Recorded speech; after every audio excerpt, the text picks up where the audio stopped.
Test, test.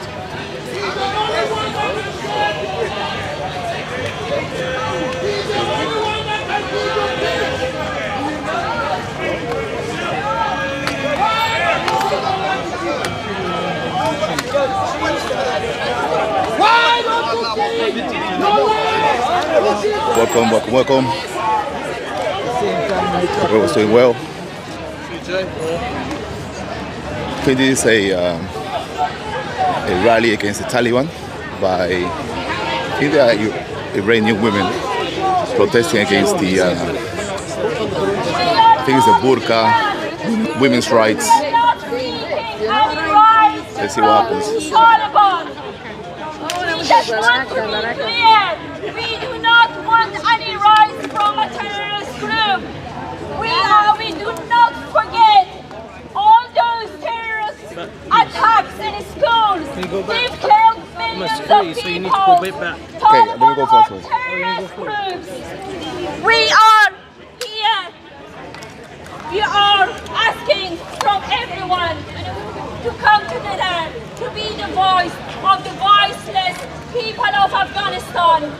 We are not just talking about women's rights here. We are talking about men's rights, women's rights, children's rights, every single human being on that country.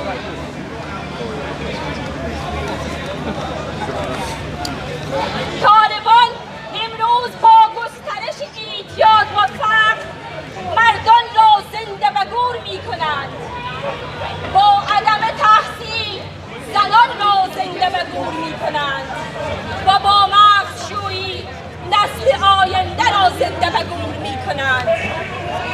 تاریخ و گذشته ما را جعل و تحریف می کنند. زمان و حال و اکنون ما را می‌سوزانند و آینده ما را هم نابود می کنند. زمان مادری ما را نابود و سرکوب می کنند. ادبیات و موسیقی را نابود می کنند. فرهنگ کهن ما را نابود می کنند. طالبان مروج ازدواج اجباری و ازدواج کودکان هستند. این یعنی بازگشت و دوران بردهداری، یعنی تباه کردن عمر یک انسان. این مصداق سیاه ترین افکار و اعمال عقب افتاده و نکبتبار طالبان است. شرط بر دولت‌های حامی این گروه تروریستی و مرگ و ننگ بر حامیان و لابیگران طالبان. زنده باد آزادی و حقوق بشر، زنده باد زنان و مردان مبارز افغانستان، زنده باد فرهنگ غنی و کهن ما. زنده باد.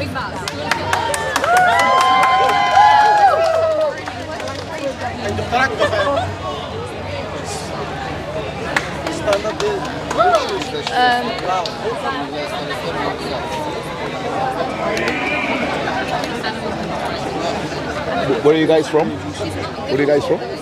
Afghanistan. Okay. Hey, Bob. So yeah, so Afghan women always speaking against the Taliban, and so yeah, first time that I think I've seen them at Speaker's Corner. So commendable what they're doing. I wake up in my school uniform and go to class. After this, do a talk. Play with my friends, read books, dream about my future, and think about what I want to become when I grow up. But unfortunately, for millions of girls in Afghanistan, life is very different. Girls are generally banned from education beyond primary school. They are not allowed to continue their education simply because they are girls. Many women are also not allowed to attend university or work in most jobs. They cannot freely take part in public life or make the same choices that many of us take for granted. Imagine being told that your dreams no longer matter. Imagine loving to learn but being told you must stay at home. Imagine watching your brothers or other children go to school while you have to stay behind. I cannot imagine how heartbreaking that must feel. Education is not just about books or exams. Education gives people confidence. It helps them solve problems, care for their families, build communities, and create a better future. When girls are denied education, the whole country loses their ideas, their talents, and their potential. Every child deserves the chance to learn. Every girl deserves the chance to dream. Every woman deserves the chance to work, to study, to speak, and to live with dignity.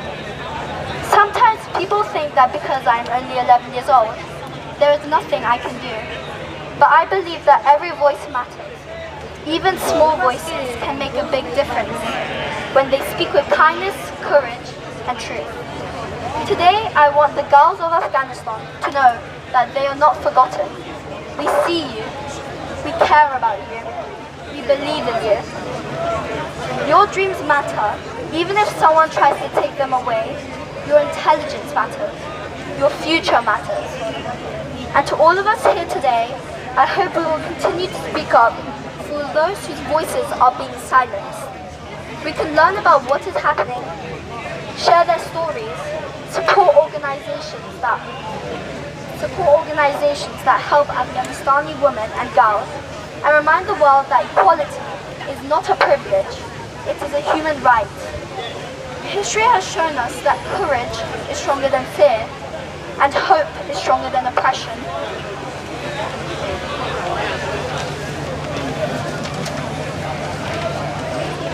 I dream of the day when every Afghanistani girl can walk through the gates of her school with a backpack on her shoulder and hope in her heart. I dream of the day when women can study, work, and help shape the future of her country. I dream of a world where no girl's future is decided simply because she was born a girl. Until the day comes, we must not stop caring, we must not stop speaking, and we must not stop believing that every girl, everywhere, deserves freedom, opportunity, and the chance to build the life she chooses. Thank you. Heartfelt speech by the young lady, commendable, and yeah, much love and respect to this course. There are girls in Afghanistan. Should we stay here for a bit, family, or I think Bob Sila wants to do a talk. We are so Let me know in the grateful chat. for the privileges that we have, and that we have the privilege to be educated and to fight for our sisters. We will not take for granted our freedom to fight. There are people who refuse to protest for the girls in Afghanistan in a free country. This is a free country. You just got You here. are free, and you are still not speaking up for the girls in Afghanistan. The Afghans who live outside of Afghanistan, who refuse to address what is going on. You are bystanders. You are no better than the Taliban. You are staying silent while our sisters are being silenced. Enough! It is not okay. It is not okay to oppress women in 2026.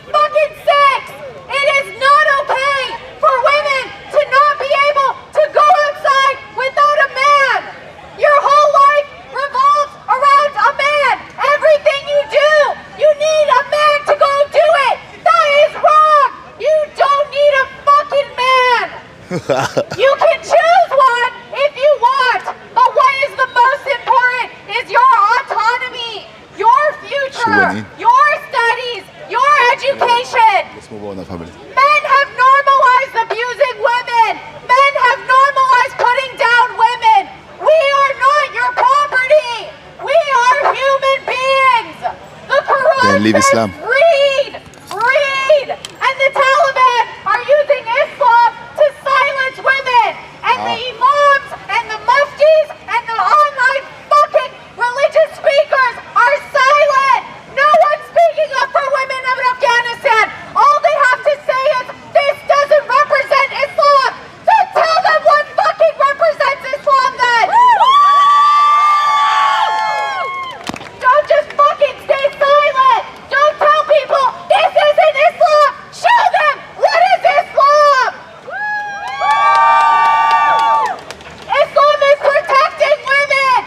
think so. As your mother's feet have heaven!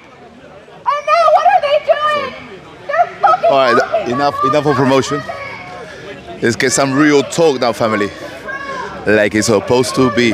So hit the like, share the link. You know what time it is? I mean, that's a misreading of history. Islam failed the moment Muhammad died. Well, should we move away? The moment Muhammad died, what happened was earlier, you had the Sunni Shia split, you had the wars about the zakat, you had the wars of succession, right? Muhammad himself never actually said how he should be succeeded, right? So it was directly because of what Muhammad said and what Muhammad did that Islam failed, right? I'm not talking about Islam as a religion. Are you a Muslim yourself? I'm an atheist. You're an atheist. So I'm talking about it in the sense that is it really So you the can, best? wait, I just want to be checked. So you can say with me, Muhammad is not a prophet of Allah. I don't believe in God. So you can say Muhammad is not a prophet of Allah. Well, if there is no God, there can be a prophet. So is Muhammad a prophet of Allah? There is no Allah. I don't believe in God. Okay, I just want to check because I get a lot of Muslims come here pretending to be right. And where are you from? Okay, right. You a Christian family or Muslim family? Muslim family. All right, fair enough. I mean, it's funny because I might be talking about Egypt today and about the football teams, right? In terms of civilizations, right? We can see that there are failures in the Christian civilization. We can see that there's failures in the Islamic civilization, right?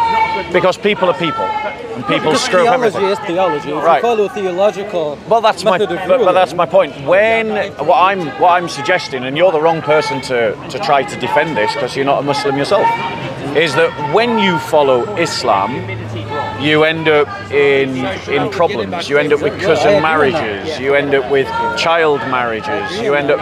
But Also, it's the same as when you follow Christianity. Right. Show me where that happens in Christianity, because I think that you're misunderstanding the dynamics between Christian faith and the church. I So look at show me the history- same. I look at history and I see the atrocities that used to happen in Europe, Spanish Inquisitions. Let's talk about that one. Let's talk about the Spanish Inquisition. So the Spanish Inquisition, are you aware that the Spanish Inquisition never killed anyone? This is hard to believe. Right, You but- tortured people. Yes, torture was something that was done in the Spanish Inquisition. That is absolutely true. Which means Muhammad is only good as a medieval Spanish Catholic, because Muhammad also tortured people. I don't talk about Muhammad because I don't believe in it. Right. I don't believe in anything Right. that it says. But in So terms of- now we're examining. So what whether Christianity is ideology sinning. do you think we should be following? Secularism. Secularism. It has worked in Europe. Right. It built the greatest civilization humanity has ever Right. known. The Western civilization was built upon the principles and values of secularism, not Right. Christianity. You've totally misunderstood how Western history developed. Well, Secularism. you had to mess up first. No, hold so on that one you can second. realize Hold that on one Christianity second. doesn't work. Hold on Now one we need second. to Hold on move one to second. something Hold on that one. actually does Hold on one work. second. The Enlightenment and the French Revolution that occurred in France resulted in a genocide against the Vendée. Do you know who the Vendée are? So the Vendée were Catholics who rejected the French Revolution. Upwards of 60 to 70% of the Vendée were wiped out. Men, women, children. The secularism that you're saying is great and glorious and beautiful and advanced society is built literally upon the absolute annihilation of entire regions of France. Right? Did you know that?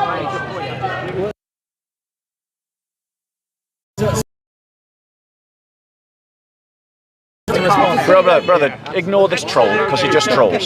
Just focus on our conversation, right? I'm happy to let you talk, right? But my point to you is, first misperception that I want to address is this idea that secularism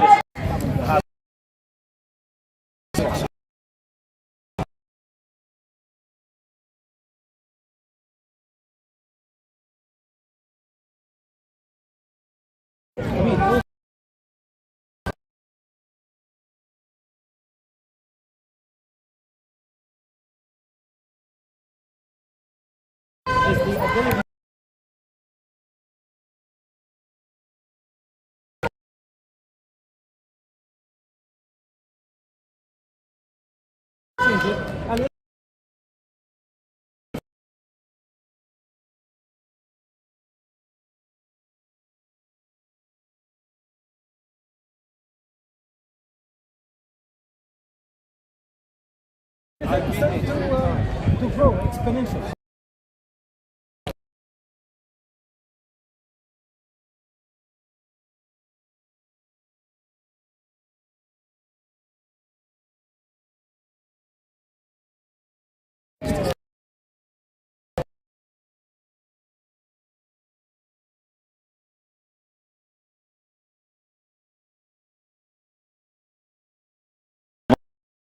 Technology is far in advance of our ethics, far in advance of our morality, right?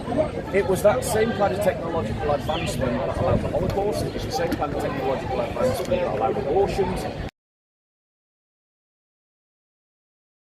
The reasons why those things became possible is because in modernity what we did is we rejected any connection to God and we emphasized the idea that it's all about this world and it's all about life in our world. And I would say that the West has degenerated morally the more it's used up and abandoned its Christian resources.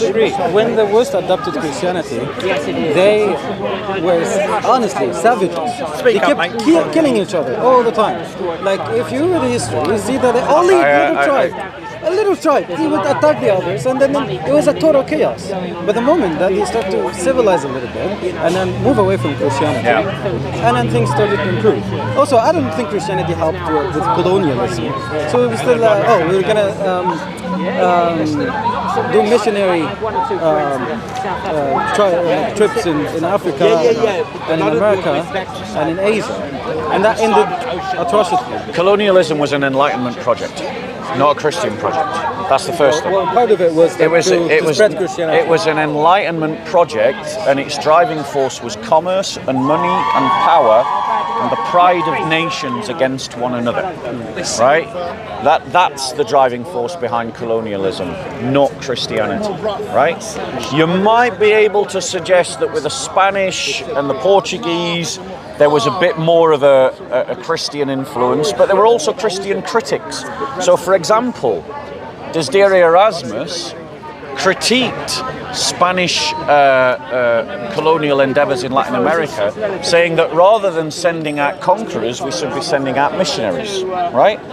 Now, in terms of the use of science itself, that developed out of and from a Christian milieu and a Christian worldview.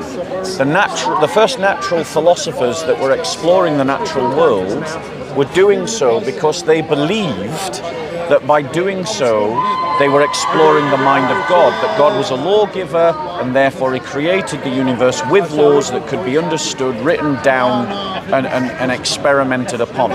So the whole the modern scientific project of the West was born out of a Christian culture and out of a Christian mindset.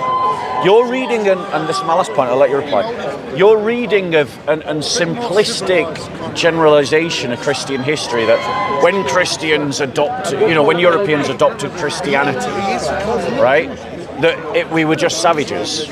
It's too simplistic. There's a whole. I know it's not true. It's really simplistic. How can you cover over 1,700 years of history? Right?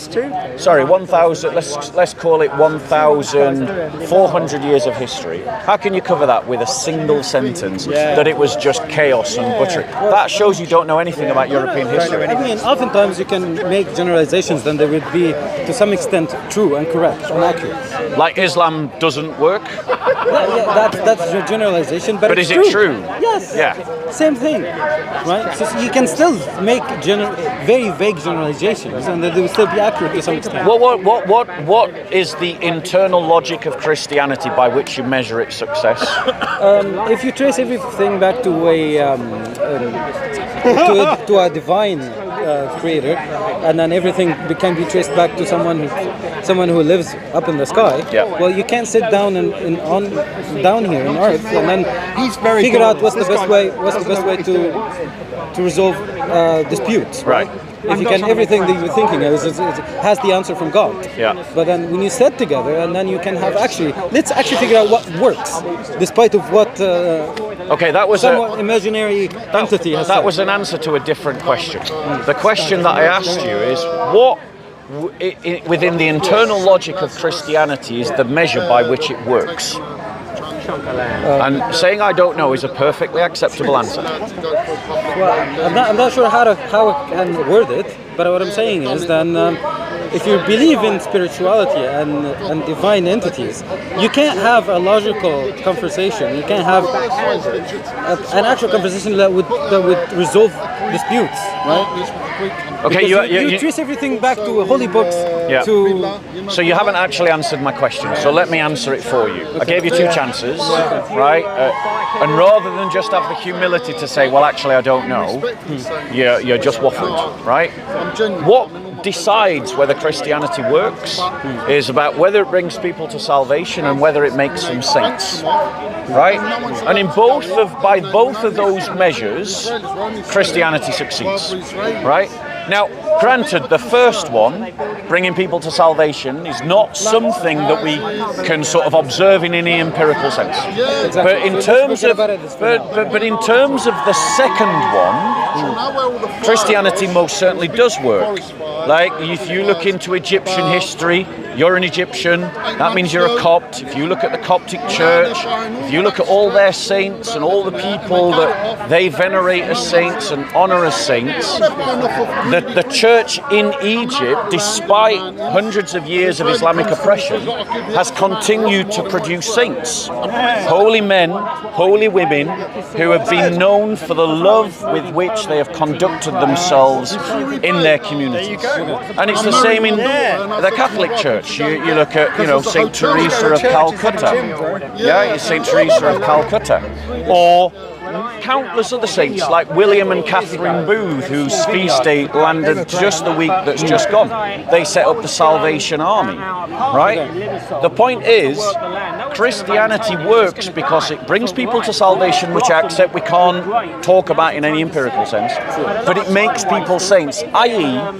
it re-centers people's lives towards love and towards the idea of self-sacrifice and the idea of self-control, right?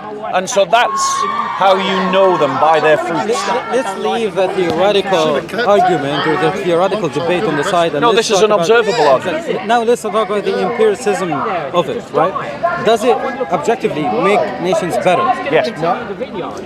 If you make any kind of correlation between the East European nations, South American nations, they're still the most religious, and yet they're the poorest. Nice. They're the most filthy. And you look at the most secular nations, England, Germany, America, Canada, Australia, they're the most secular and they're the most successful. Can you see any kind of correlation? That's a good argument. Yeah, and what you want, the correlation that you're missing is the correlation of communism. That's the correlation that you're missing.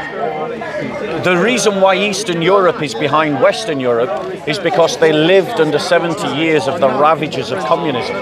The reason why Latin America is not further forward is because they keep swapping between the ravages of uncontrolled, unmitigated capitalism pushed upon them by America and Stalinist communism pushed upon them by revolutionaries from Russia, from Cuba, from China.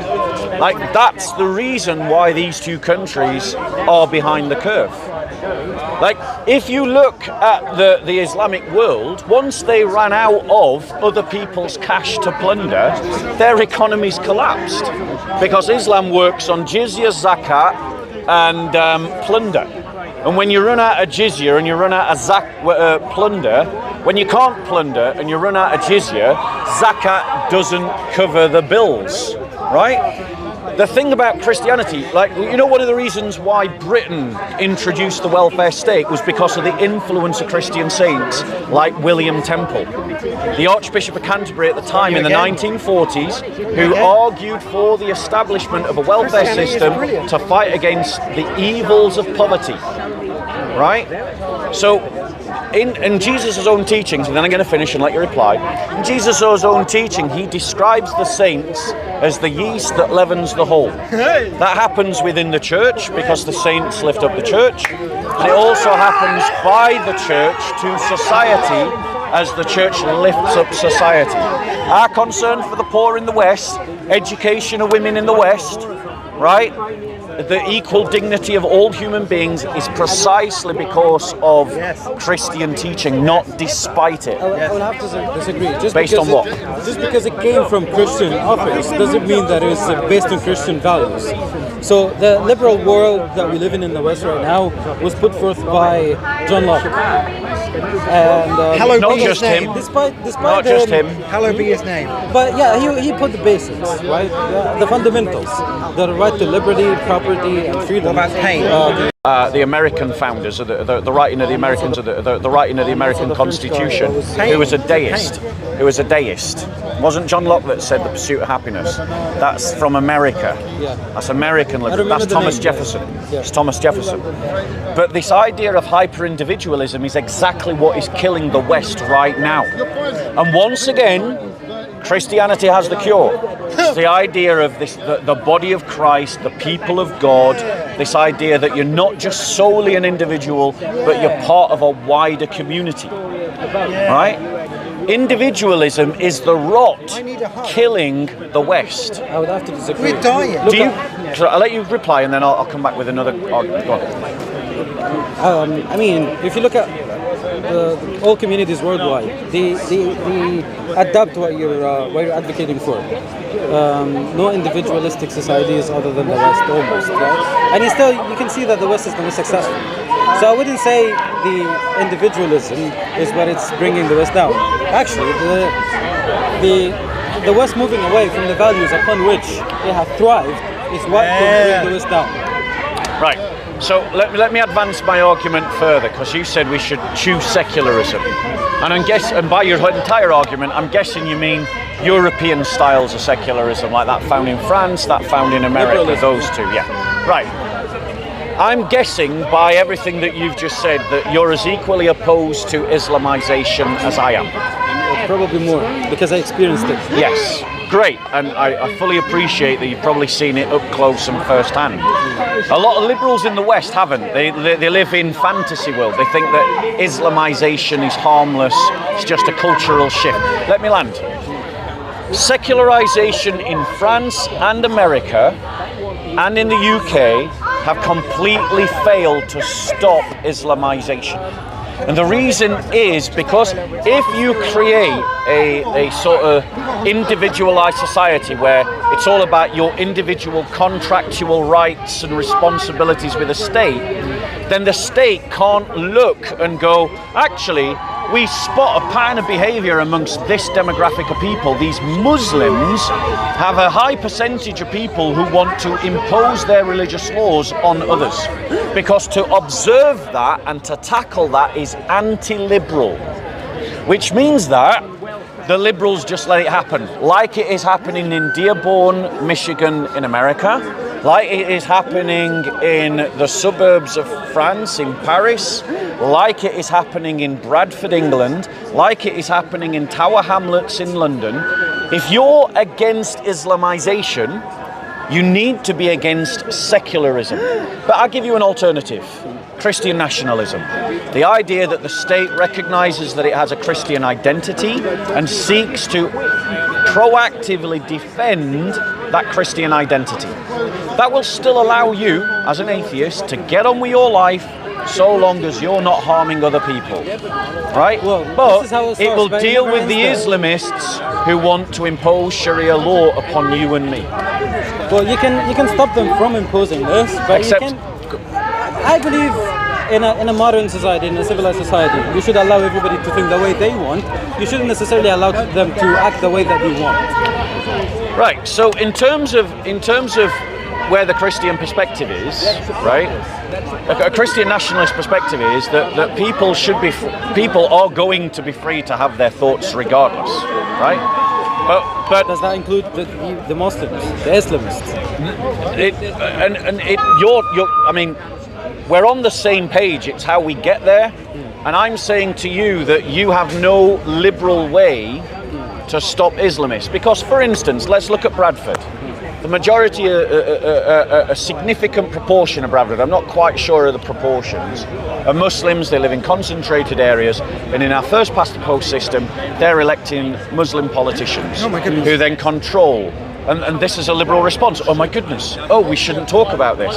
And that's exactly why Islamization is progressing in the West. Now, a better example would be Tower Hamlets, actually. In Tower Hamlets, it's a corrupt part of the state that is dominated by people that are pushing Islamist ideology in the UK. Oh my God. And the state is doing nothing because they can't go, oh, you're doing that because you're Muslim. Shit. They can't, because that's not a liberal thing to do. Well, my idea, not to block a certain ideology, because I believe in the right of. Did you say your idea is not to block a certain It's ideal? not. Right. It's not to block a certain And that's why ideal. liberalism fails. Because this is the fundamentals of liberalism, of secularism. Yes. Of the modern Western civilization. So how do you propose to, as a genuine liberal, how do you propose to stop Islamization? By advertising, and not advertising as in advertising, and promoting the ideas of secularism, and you can do that through legitimate means, Like France does. not through force, right? Not by forcing people to change, Yeah. by providing the means that would allow them to change their ideas. Right, so allow me to address that, because your approach is exactly the approach of the French Republic. Your approach is exactly the approach of the United States of America. They both promote the ideas of liberalism, both the left And it and the works, right. it works fine. No, it doesn't. It does work in doesn't. America. It does not work. fucking It fine. does not work in Dearborn, Michigan. You don't know what you're talking about. I'm talking to people Yeah, the most in successful America. nation in the history Listen of to me. humanity. I am talking to people in America who are experiencing Islamization dying. in Dearborn, Having Michigan. their heads cut off. Christians are being harassed. They're getting raped. Christians are being bullied. Like shot. those who are opposed to the Islamization of Dearborn, Michigan, are being told by state officials who are Muslim that they should leave the area. If you're a Christian, Go to France, you got Muslim gangs, Islamists stabbing little running around girls. with guns in towns. Shooting mothers who are pregnant. Michigan in America, and the Republic of France have used your exact approach, and it does not work. Here's a better way. We need to start using the law to uphold a strong Christian culture. That means things like banning the Adhan and its amplification through mega speakers. It means, let me finish. idea. It means banning, no, it's a Christian idea. It means banning, I'm sorry, you don't get to claim ideas like He that. has all the ideas, man. You know, a Christian no idea. and a secularist can both arrive at the same conclusion from different places. Do you recognise The that? idea. So if wait 1 second. So if I and you arrive at the same conclusion, it doesn't mean that I have adopted a secular idea. Do you understand that? So if the bill of a church I haven't is even too loud, finished. I was if it's trying too to loud, finish. Would you also, Finish, dude. Come would you on. also You're advocate letting for the him ban? prompt you, right? Finish, man. Don't let him I'm prompt you. distracted by him, to be honest.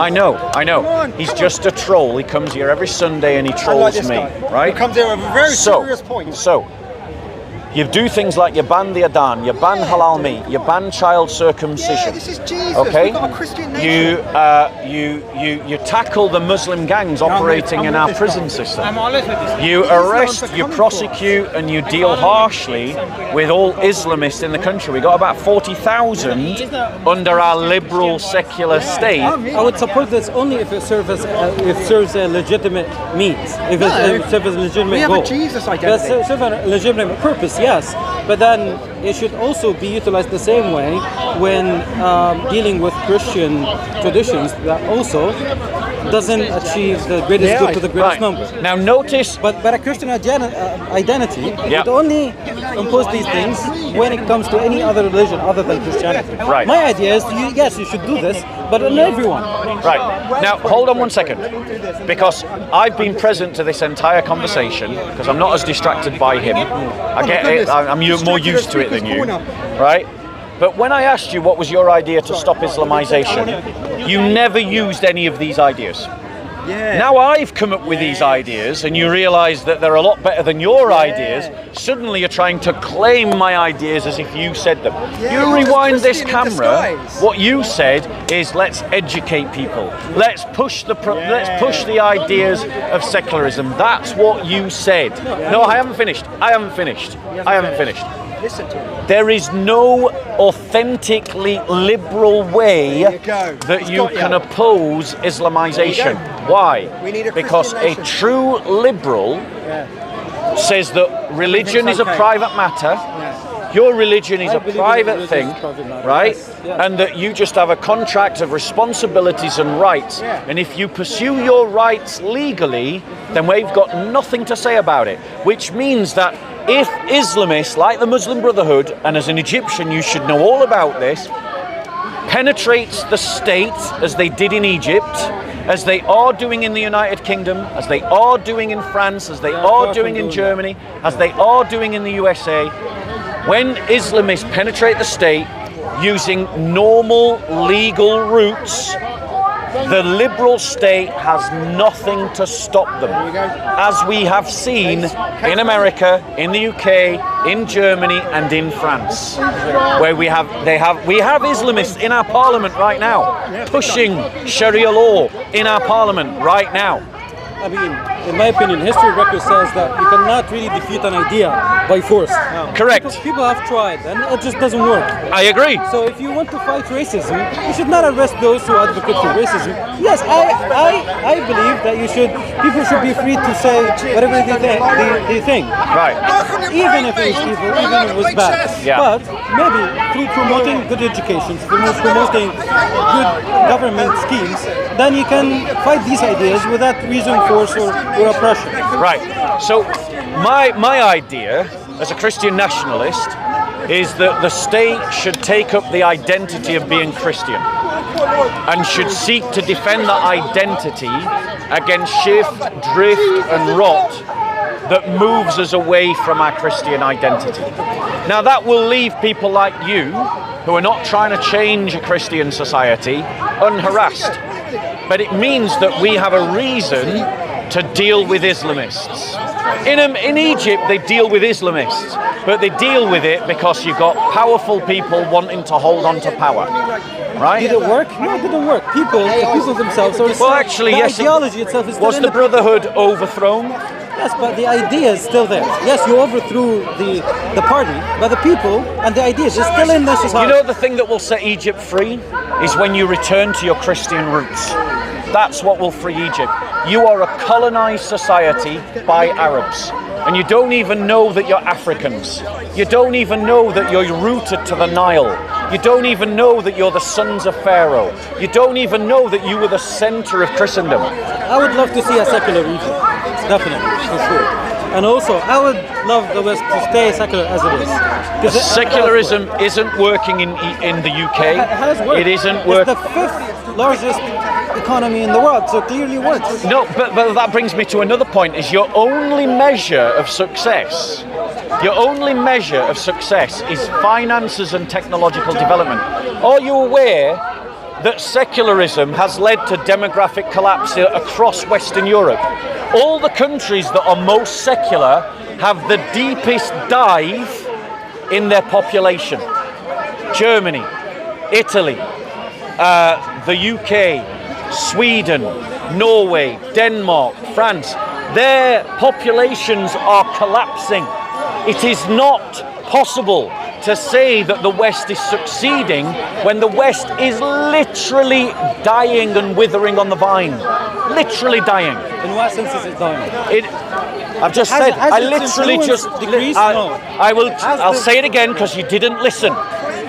I pointed out to you that your only measure of success was economic and technological advancement. You've added one more, influence. But what you're ignorant of is that Western populations are collapsing. English people are dying out. German people are dying out. Swedish people are dying out. French people are dying out. Italian people are dying out. I'll tell you why. I'll tell you why. Because of individual liberty and the idea of individual choice, we have come up with an idea in the West that a woman has the right to terminate and murder her own children, and we abort more children in England than are born in England. Last year, the British government released a stat showing demographic changes. It accounted for migration, both legal and illegal, birth rates and death rates, and did the calculation. Do you know how many people were added to the British population when you took away migration and when you did the deductions between births and deaths? Do you know how many people were added to by natural birth? Less than 15,000. Does that sound like a healthy society to you? Well, if everyone in the society believes in the same values, and the society lives coherently together, I don't see any problem with that. Regardless of so you're saying that is so you're saying it is a sign of a healthy society that you only have 15,000 children when you're a population of 80 million. These kind of things happen. They happen They happen in Japan, South Korea, and secular. I mean, thank you. That's not the yeah, point. Japan is secular. I'm just saying that South these Korea things- is secular. Everywhere where liberal secularism dominates, societies start to die. North Korea is on the bridge of extinction. Sorry, no, not North. South Korea is on the bridge of extinction. Japan is on the bridge of extinction. Right? India is not on the bridge of extinction. Would you like wait to one be like second. India? And what has happened? And what has let's No, wealth matters, advancement matters, influence matters. All these things matter more than population. right. If you have no population, you can't claim to have succeeded. If you don't have children, you can't claim to succeed. Only 15 million. Right. They have the most influence. They have the most wealth. They have everything. Now let's They're the most successful minority probably in right. history. Now let's look at now let's use Japan as another example to prove my point. Because of the demographic collapse in Japan, they've just started to import migrant workers. A lot of them are coming from the Muslim world. And what has started happening in Japan quite recently is ancient Shinto and Buddhist temples that have stood for centuries are suddenly spontaneously catching fire. What's happening in France?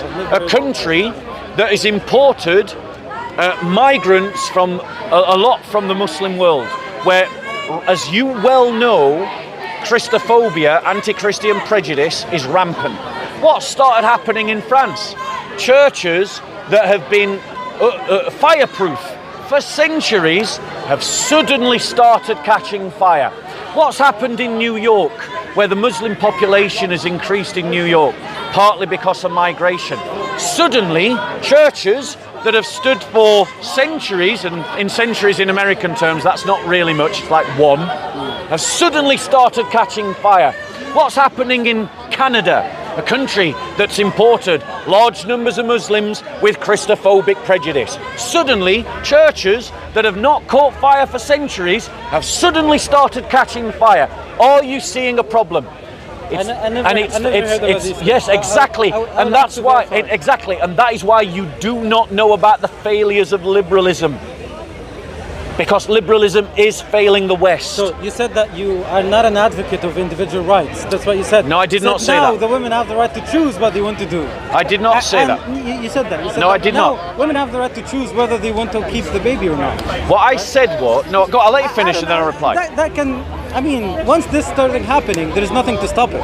Now, well, maybe it will turn to an Afghanistan, a Christian Afghanistan. Right. If this Christian identity were to come back. Let me explain We'll why. slowly crawl back to the Middle Ages. Things are going to go back to the let me same way explain. Let me explain why Christianity doesn't lead to Afghanistan. There's a story in the Gospels. I don't know if you're aware of it, where Mary and Martha receive our Lord into their home. And I always get these two mixed up, so forgive me if I get them mixed up, because I do this all the time with names. But one of the sisters sits at the feet of Jesus and starts to learn from him, and the other sister starts tidying up the house and preparing the house for the guest, right? And the sister that's doing all the housework complains to the sister that's learning from Jesus and says, "Lord, she's letting me do all the housework." And Jesus turns round to her and says this. He says, "Your sister has chosen the better part." In other words, Jesus, by those words, sanctifies female education. Wherever Christianity spread, women started getting educated, and that started happening 2,000 years ago, and it has continued ever since. You know, ever since. Only 70 years ago, women were not allowed to study. Oh, you know? yes, because of the Enlightenment. Yeah, that was in England. Because of the Enlightenment. The Enlightenment. Yes, it was because of the Enlightenment. I'll tell you exactly the reason why. Because if you look at the rationale and the people that were advocating against women's education, they were saying that women were not rational. And because they were not rational creatures, they didn't belong in universities. But Christians were teaching women to read in convents 1,000 years ago, 800 years ago, 600 years ago, 400 years ago, 300 years ago, and also 70 years ago. Women in convents were receiving the equivalent of higher degrees of education in theology when women were banned by liberals from secular universities. Okay. You don't know what you're talking about. Let me ask you this question. What in a society that has returned to its Christian identity would look like in your view? What would disappear from today's society? How would that be different from what we live today, now? Right. Here's ways that it would begin to look different. Talking in the British context. Yeah? Women will have to cover, yeah? Modesty again. And so I'm going to talk about it. Yeah. And then can I finish? And you will ban. You've asked a question and you're not even letting me answer. You will ban individual rights. What else will you ban? Right. Firstly, let's just deal with your characterization. None of those words spilled out of my mouth. Okay. Right? That says more about how you're thinking than about how I'm thinking. Okay, let me know. Yeah, that's why I asked you. So. Well, exactly. You've asked a question, so let me answer it. Don't start asking a question and then patronizingly start to answer your own question. That's not a dialogue. That's just you showboating. I'm listening. Right. So here's some of the things that would change. Abortion would be made illegal. Right? Do you agree that killing little babies is wrong? Well, up until a certain term, I mean, like, right. Are you aware in this country they've made it illegal to abort the baby even up to birth? That's liberalism for you. That's liberal secularism for you. In this country, it is illegal, as the baby is in the birth canal before it is born, to stab its skull with a hoover and suck out all of its brains, and you haven't committed a crime. Well, that's liberal secularism for you. In which you stop, right? Not in Britain. In Britain, it is illegal to murder a baby the day before its due date. It's legal to murder a baby as it is being born. It could be there just before the vagina, just before its head crowns, and you can insert a needle into its skull, spin it around, and you haven't committed any crime at all in the UK. We live in a democracy. We live in a liberal democracy. Is that? So there you go. We live in a liberal democracy. Liberal democracy did that. For a change. Yeah, right. For a change. So allow me to talk about what would be made. No, that's wrong again.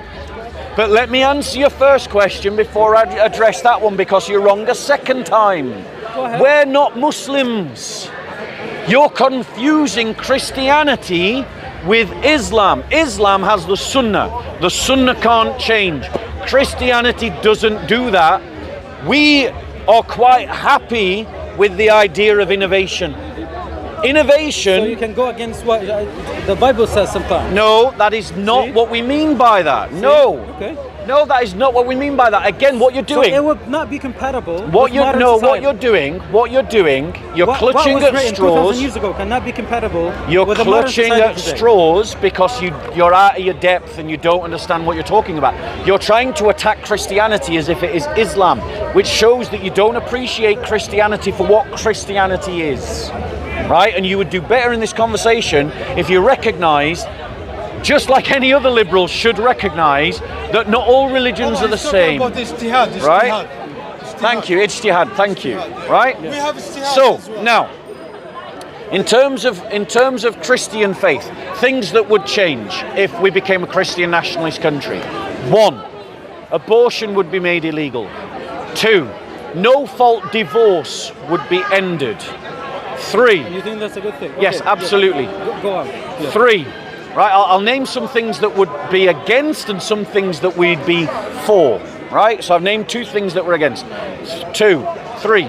We'd support foster agencies and adoption, right? That's a good thing, yeah. We'd support the family in the tax system. The family is defined as a male and a female and their children and their bloodline and whoever they adopt, right? Is that a good thing, right? The state would support the evangelization of the nation, right? So it would support the missionary work of Christians, right? It wouldn't force anyone to be a Christian, but it would support Christians to evangelize the nation. What if the majority of the people don't want to be Then they would not be forced to. in a democratic society, that would lead to the change of the state, how the state is run. Right, thank you. But now Do you believe Right, in go on. democracy? Right, right. But now, Habibi, you've given me the argument, because what you've admitted, in a liberal democracy, society should be allowed to change. Yes. So what happens if in that liberal democracy it decides to change into an Islamic republic?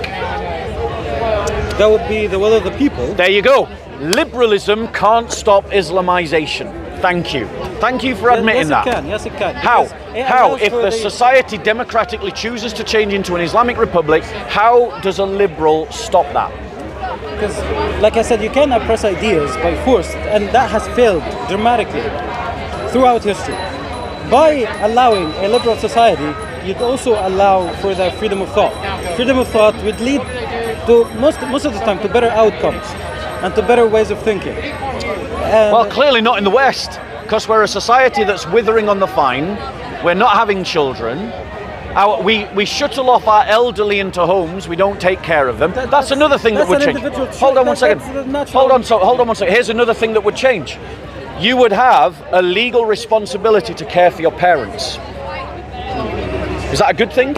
Because right now, there is no legal responsibility on any individual to look after their parents in their old age. Because there is a solid welfare system, which is something that I support. So there's a really good welfare system in this country. So you think that a good society is one where a child can choose to leave their elderly parents in their elderly plight? You think that's moral progress? That's a good society. The state can look after the elderly people.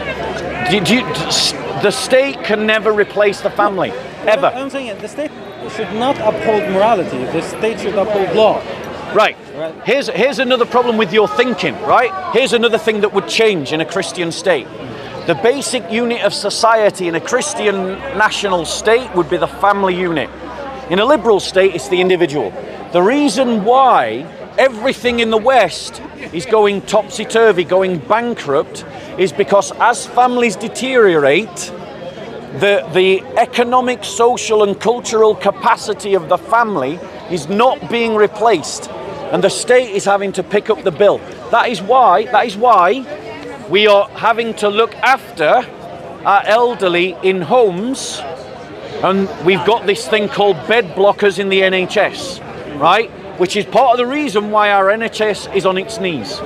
And it's because of the breakdown of the family.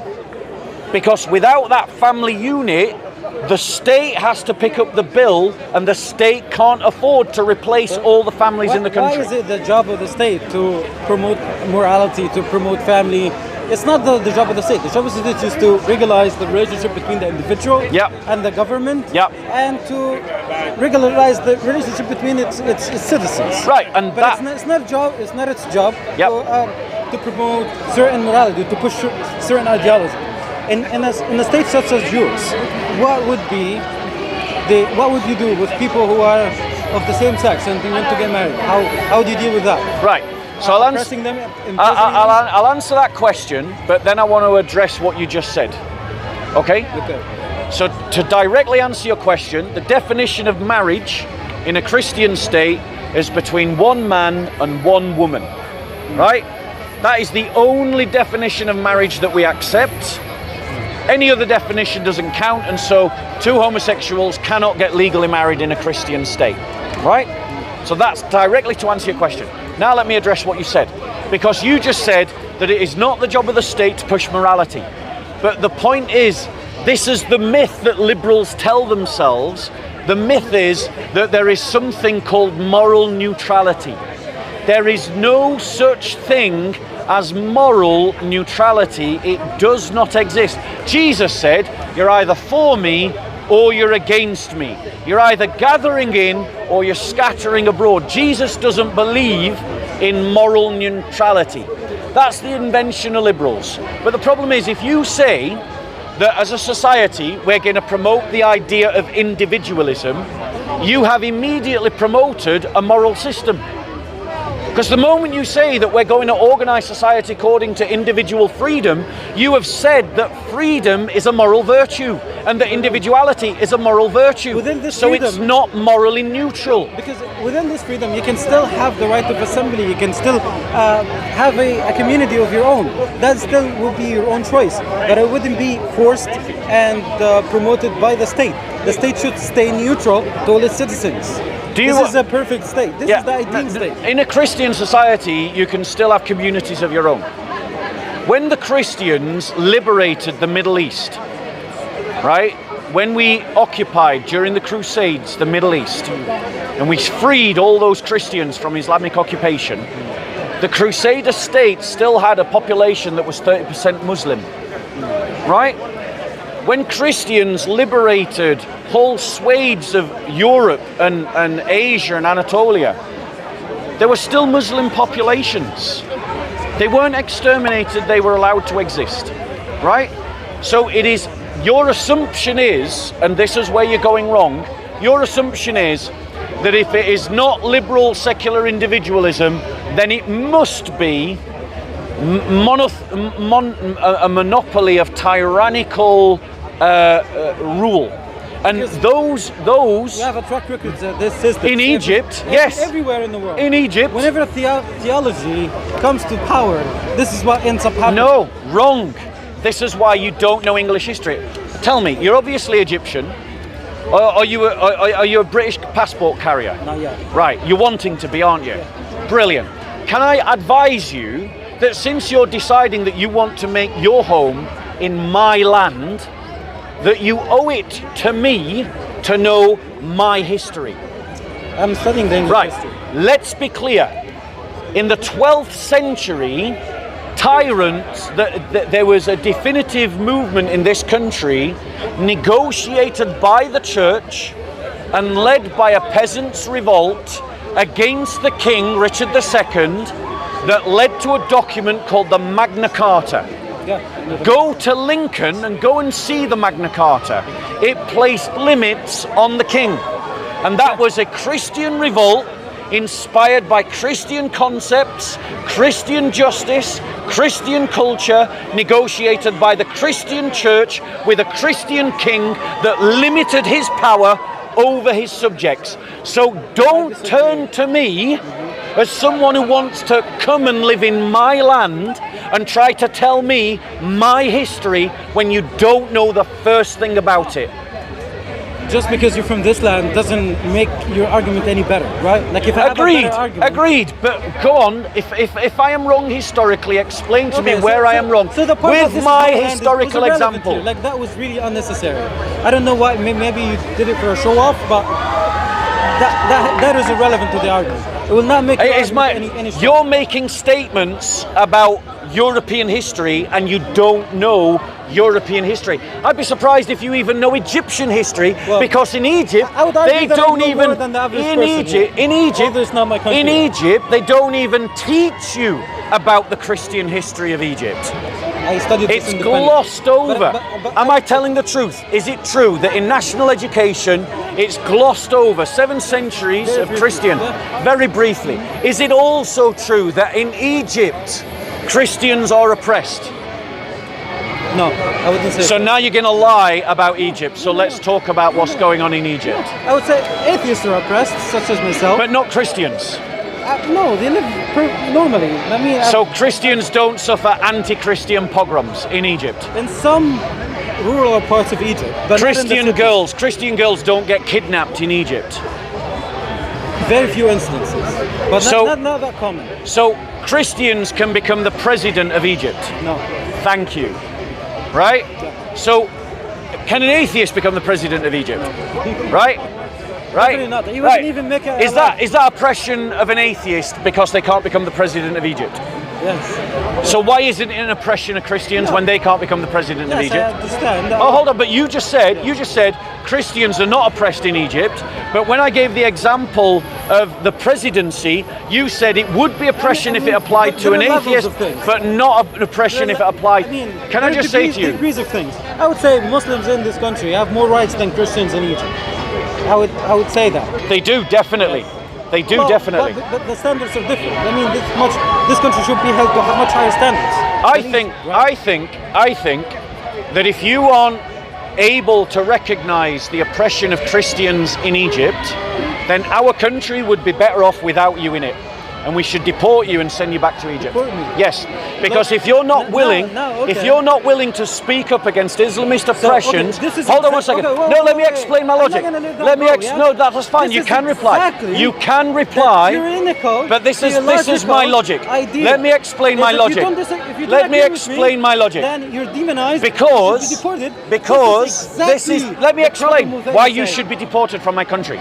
This is why you should be Because I deported. disagree with you. Because if you are not willing to stand up Because against, I've if had you a are different not opinion willing than you, to stand how up is that against different? How is that discrimination different than dictatorship? against Christians in How is Egypt, that- how is you that- will not stand up against discrimination of Christians in the UK. I stand up You against are a discrimination against danger. I'm You a are a danger. danger I'm a danger. to our No, society okay. because you are not able to accept that Christians are oppressed I in believe Egypt. in the values And of that this means community. you will defend I believe in the oppression values of this Christians nation. in this I believe country. in the values that make this nation great, which you don't believe in because you said just because I have a Can different Christians idea. repair their churches in No, no, no, Egypt no. without Listen a to this presidential idea. You decree? said- Answer that question. No, forget about this. You No, said we're not that I forgetting about deserve it. to be We're getting a deported from talk. this Yes, you country do. because Our I country have will an be better opinion. off without you in it. Because I have an opinion that is different than yours. Right. I'll explain my logic to you again. You know that the UK is a signatory of the European Convention of I don't Human care Rights, about that. Right? I don't Which care about guarantees that. the freedom of speech. I don't right? care about that. You don't believe in this freedom I of speech. don't care about means that. you're We anti-British. need You a don't believe- you migration don't believe in policy the laws of this that is country. to the benefit You of the don't- people you of this don't- okay, country, but you don't believe- and a person don't that believe does in the not values. You recognize don't believe in the the values of oppression this of country. Christians in Egypt will not to me, recognize listen to me. the oppression of Christians in the UK. So you- Let me ask you this question. I would Let me ask argue you this that question. I Do believe in you the- support You're not Hamas? listening to me. Do you support Hamas and Hezbollah in their fight against Israel? No, I don't Right. support either side. Okay, you don't support either side. But let me ask you this question. I'm not going to let you off the hook. With No, what you I'm said. not trying to get off the hook. Okay. I stand by my opinion. You said because I have an opinion that is different than yours. Then I A deserve to be dangerous deported. opinion that Right? will lead to I the deserve to be oppression of deported. Christians. Yes. Deported. Yes. Because people live in in a this country that is signatory that should make a to the choice ECHR, about which kind of Article 8, people which- we have in listen this to me, country. listen to me. And I'm if not you gonna- are going to I'm not gonna whitewash do this. the persecution of Christians in Egypt, and I will not let you get away with that, I will not let you then get we away with don't need you in this country. Okay. We don't want you in this country. who you decide. Leave. It's not- Go back to Egypt, not who you and decide. when you Go learn, to Egypt. It's God not you who willing, decide. it will be. It's not who God you willing, decide. it will be. This is exactly what I'm talking about. This is exactly my image of a Answer this tyrannical- question. Tyrannical, theological lunatic. Answer this question. In Egypt, in Egypt, can Christians repair their churches without permission from the government? I have no idea about this. I'll tell you what the actual answer is. They can't. They can't. Okay. Muslims, I'll forget about this for now. Muslims in I'll Egypt forget about this now. will build I'm a just gonna let mosque everybody know what you next to a just said. church What you because said. you can't, when a church is being built, to stop the said- construction of churches in Egypt. Wait. Christian villages, towns and communities You wait. suffer anti-Christian pogroms in Egypt, and this man has the audacity to lie and to say that Christians are not being oppressed in Egypt. I lived in You are lying, lived and in your Egypt. I lies lived in are Egypt. dangerous, and they are dangerous to Christians in this country. I will not reply to this part. I will reply to the part. No, that I want said- you to reply to that said point. That I need to be deported. Yes, I want you deported. It's not who you decide. I want you We live in a civil deported. society. I am voting to have you deported. We live in a- You've lost your I haven't. I really haven't. I really haven't. I really haven't. I really haven't. We don't live in a tribe You anymore. couldn't even I don't know explain if why you're I've aware of lost. this, but we don't live in a tribe. We don't live in the Middle Ages anymore. It's So not why who are you decides. ignoring the There is a plight of Christians? Okay, Let me I'm not gonna explain my let logic. you off the hook. Let me Because what explain you my said logic. is really offensive. No, I don't care if it I am offends you. someone who lives What in you this country. said offends I me. choose. You said Christians were not persecuted in Forget Egypt. about this. No, Forget about not this. forget So about you it. want to deport Let's me. not forget about how will not you let you tried off to the hook. whitewash I'm not- about I'm the not- I'm not gonna let you off persecution the hook. of Christians in I'm not gonna let you Egypt, off the hook. and I'm not going to said- let you off the hook. Because I should be Christians deported have their because I have churches an attacked in opinion. Egypt. This Christians, is the kind of states do you that know you how want. many Christians No. played If you're gonna for the shout, then national listen. football If you're not team listen. of Egypt? Do you know how many? Less, 2 in the last 30 years. We're- 2. Do you know why? Let's stay in the- Because the Are you gonna just discrimination keep against interrupting me? Christians Are you is gonna keep such. interrupting me? Do you want to do it timed? Yes. Right. Let's do it. Could you do it timed? Is anyone willing to time?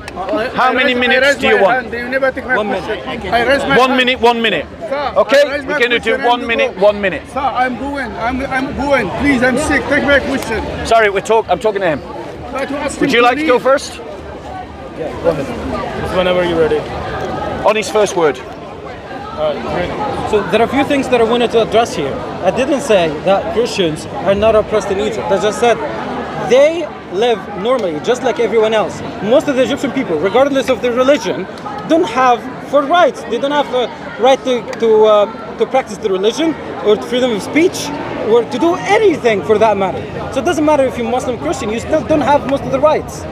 Even Now- for Muslim. Now, even if you're Muslim, you still don't have most of the rights. You still don't have the right to free speech. Now, you said that I need to be deported from No, this no, country because I had a different opinion I than want to yours. add something, Which and means, Christian one more second, respectable one than second, Muslim. please. 1 second, please. So you said that I need to be deported because I have an opinion that is different than yours, which is truly un-British. Because this country is a signatory of the European Convention of Human Rights, which guarantees the right to freedom of speech and freedom of thought. Article 9 and Article 10. If you don't believe in these that time? constitutional rights, then you don't believe in the British values. Time. Right. This man is trying to tell us all that Christians are not being persecuted in Egypt. I'm reading from an article about the experience of Christian footballers in Egypt.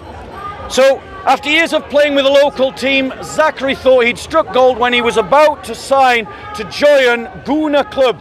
I was sitting in a meeting with the club coach, Ismail Yusuf, to sign my contract. 25-year-old Christian Zachary recounts, I presented my ID card to complete the contract and Yusuf saw my name and he was surprised to learn that my name was Ramon, is my real name and not a nickname. He returned my ID and left the room.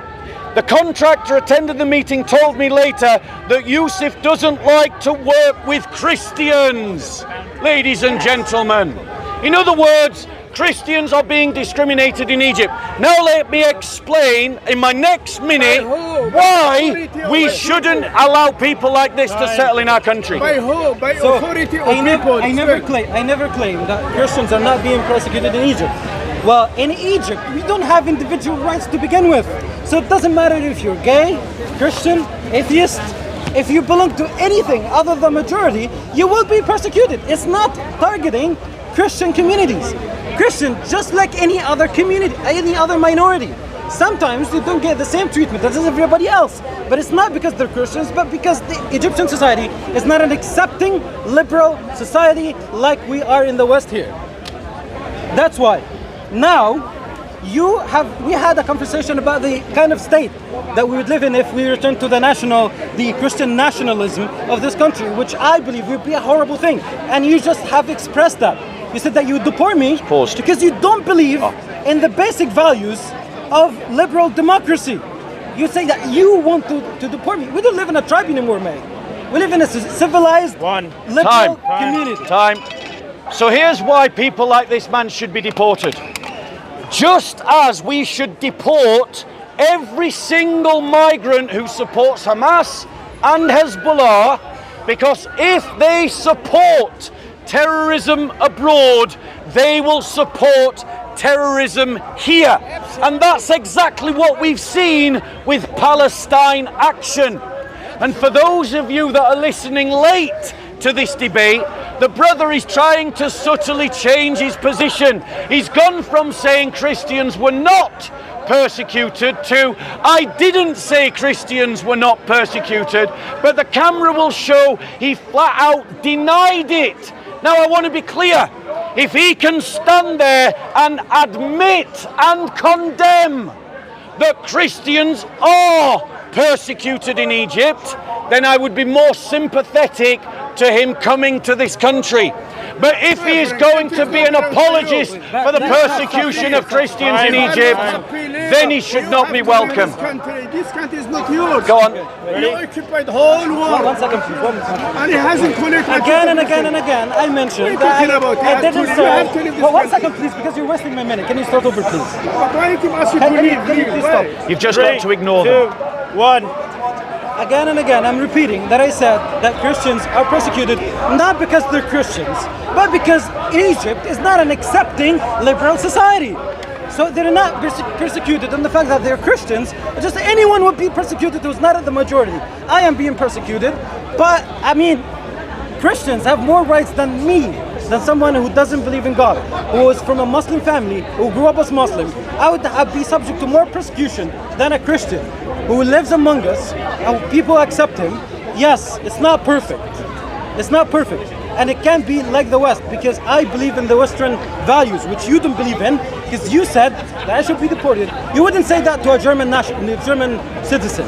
You would not say this to a Polish citizen. I would. You would say this only to someone who has the same skin color as me. I don't know what you're really in not about. true. But it has really nothing to do, because having a different opinion, no matter what that was, should not be a ground for you. Okay, go ahead. Time.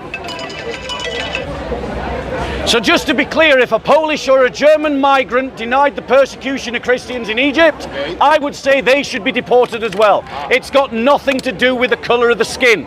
It's got to do with the values that the migrants bring to our land.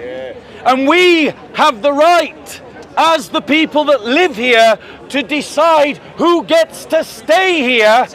And one of the assessments, not the only assessment, but one of the assessment should be their political views, their moral values, their religious outlook.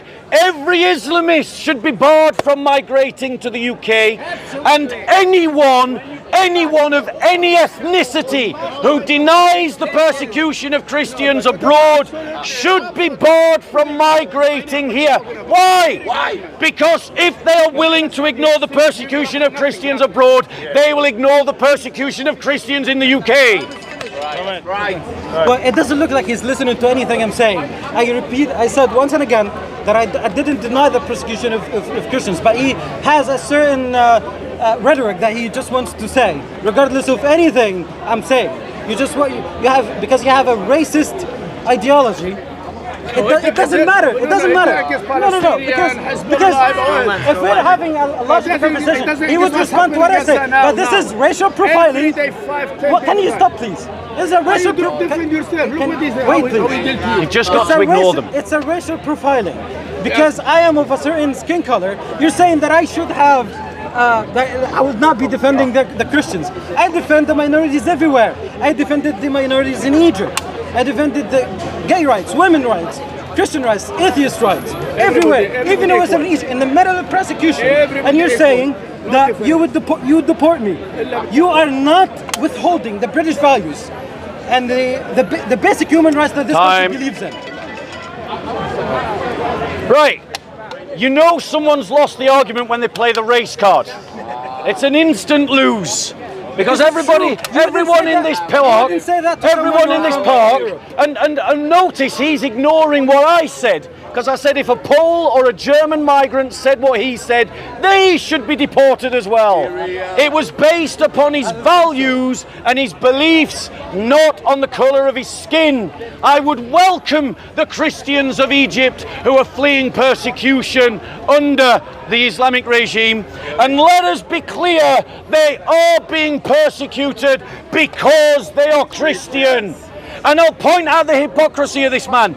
When I talked about the presidential position and said Christians can't become the president of Egypt, he said that that wasn't persecution. But then when I replaced Christian with atheist, he said that that would be persecution. And that's exactly why our country does not need these kinds of migrants.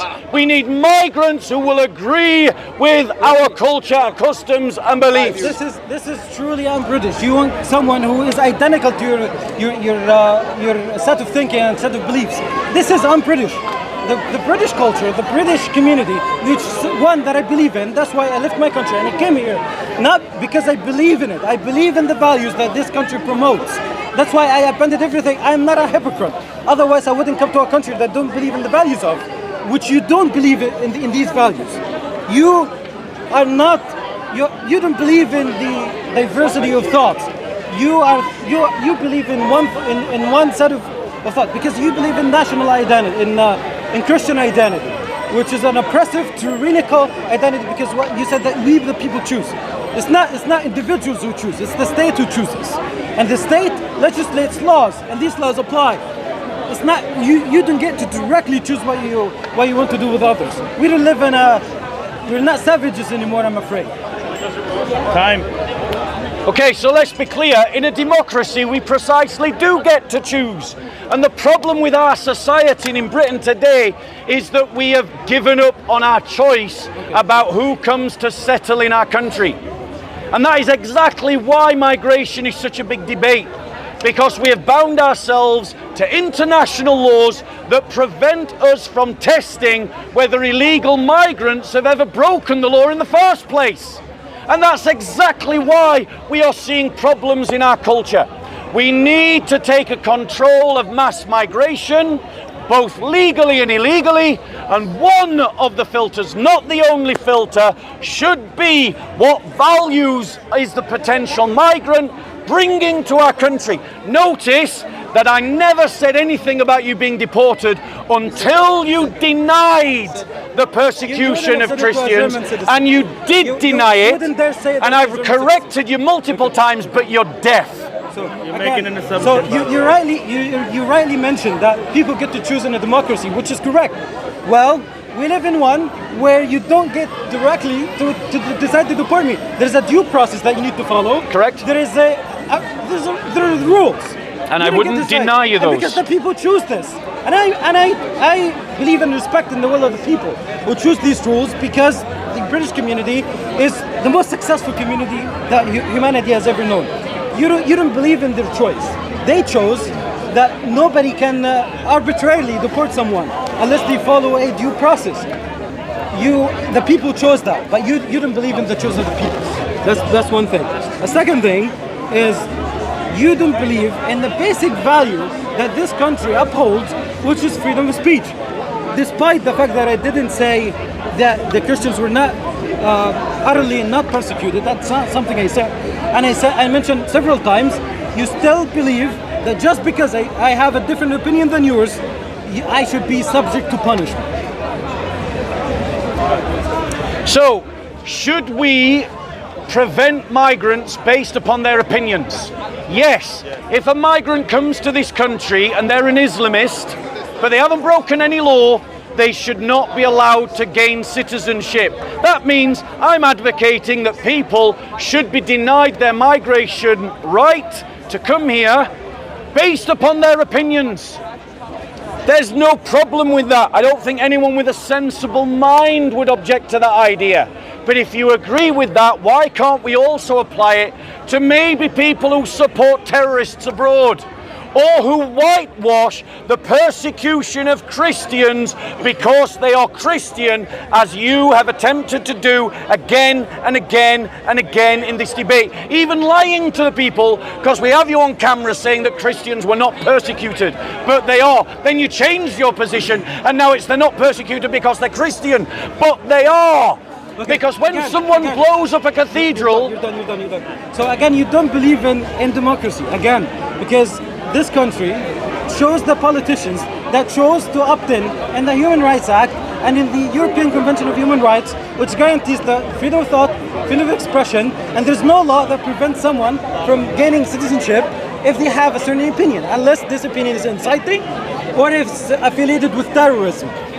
even if I denied that Christians were not persecuted, which I have not done. Which you did. Which I have not done. It's on camera. That cannot be a ground for me be prevented from citizenship.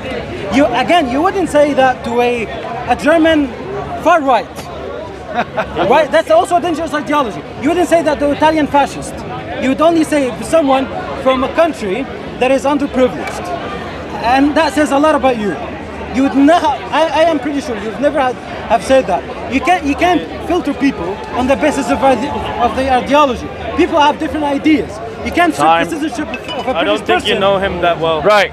So let me just point something out. Yeah. A few years back, I can't remember how many years ago, there was a church in Egypt that was bombed. 30 odd people died. Maybe he remembers it. Maybe he was too young to remember it. I don't know. It won't take us long to find it. But let's be clear, they were targeted because they were Christians. And he's denying that they were targeted because they were Christians. He's saying that they are just persecuted because everybody's persecuted in Egypt. So here's a question. When was the last time a bomb went off in Egypt outside of a mosque? Huh? It never happens, but it happens regularly to Christian churches. When was the last time that there was an anti-Muslim pogrom in Egypt? It never happens, but it's happened multiple times in Egypt. Okay, this time again. I don't know how many times I should say it. I don't know if is it my accent that you don't understand? Is it that my English is not that great and you're having trouble understanding what I'm saying? I said several times, I don't deny that persecution of Christians doesn't happen in Egypt. I just said it's not up to that same level that you'd imagine. The Christians of Egypt still have a normal day-to-day life. Persecution does happen, as racism sometimes happens in this country. It's not to the point where people can't live, but they can experience every once in a while, which is exactly the same in Egypt. Minorities in Egypt get discriminated against, regardless of what these are. Well, you can't discriminate against Muslims because they are the majority. How can you discriminate against the majority? So that's a natural consequence. Discrimination happens in everyone. Homosexuals can't live normally. People who are secular or atheists can't live normally as well. It's not only about Christians. It's just a country that doesn't have tolerance and acceptance of diversity of ideas as this country does. Which this country believes in values that you don't uphold. Go. Right, let's be clear. I want to address a point that he made. Yeah. I would stop a neo-Nazi from Germany migrating to the UK. I would stop a fascist from Italy migrating to the UK. There we go. It's on record. I've corrected him yet again, but I understand why he's thinking the way that he thinks. He doesn't know me. He doesn't understand my ideology, so he's sticking me in the only box that he has, which is you must be a racist because you think that I don't have the right to migrate here. But the point is, we have the right to choose who migrates here. And people who are denying the persecution of Christians in Egypt, who are from Egypt, because they are Christian, are not going to bring good values to our country. If he would go back on that idea and admit that Christians are persecuted in Egypt for being Christian, I will retract my statement about the need to deport him and say that he should be judged on other measures. Again, as you rightly said, you have the right to choose who comes to the country, which you did because you voted to politicians that set out the immigration rules. Yes, vote restore. Which I have fully committed to and I have fully met, right? So in a way, yes, the people of Britain chose and I met these conditions. I'm paying my taxes, I'm paying the INHS, I paid all the application fees, I met the English language test, I met every single requirement. And yet, because I have a different ideas of yours, which I don't think is that fundamental, you're advocating for my deportation, which cannot be traced to anything other than the fact that you don't like people different than you. This is a Christian national state would look like. Tyrannical, oppressive, and controlling state. And that would lead to the failure of this great nation, which you don't believe in any value that this country holds. Go on. Okay, right. Yeah. So here, let me expose the other lie. He said that Christians in Egypt have normal lives. Let me just tell you the reality of Christians in Egypt. They are essentially the dustbin men of Egypt because they can't advance economically.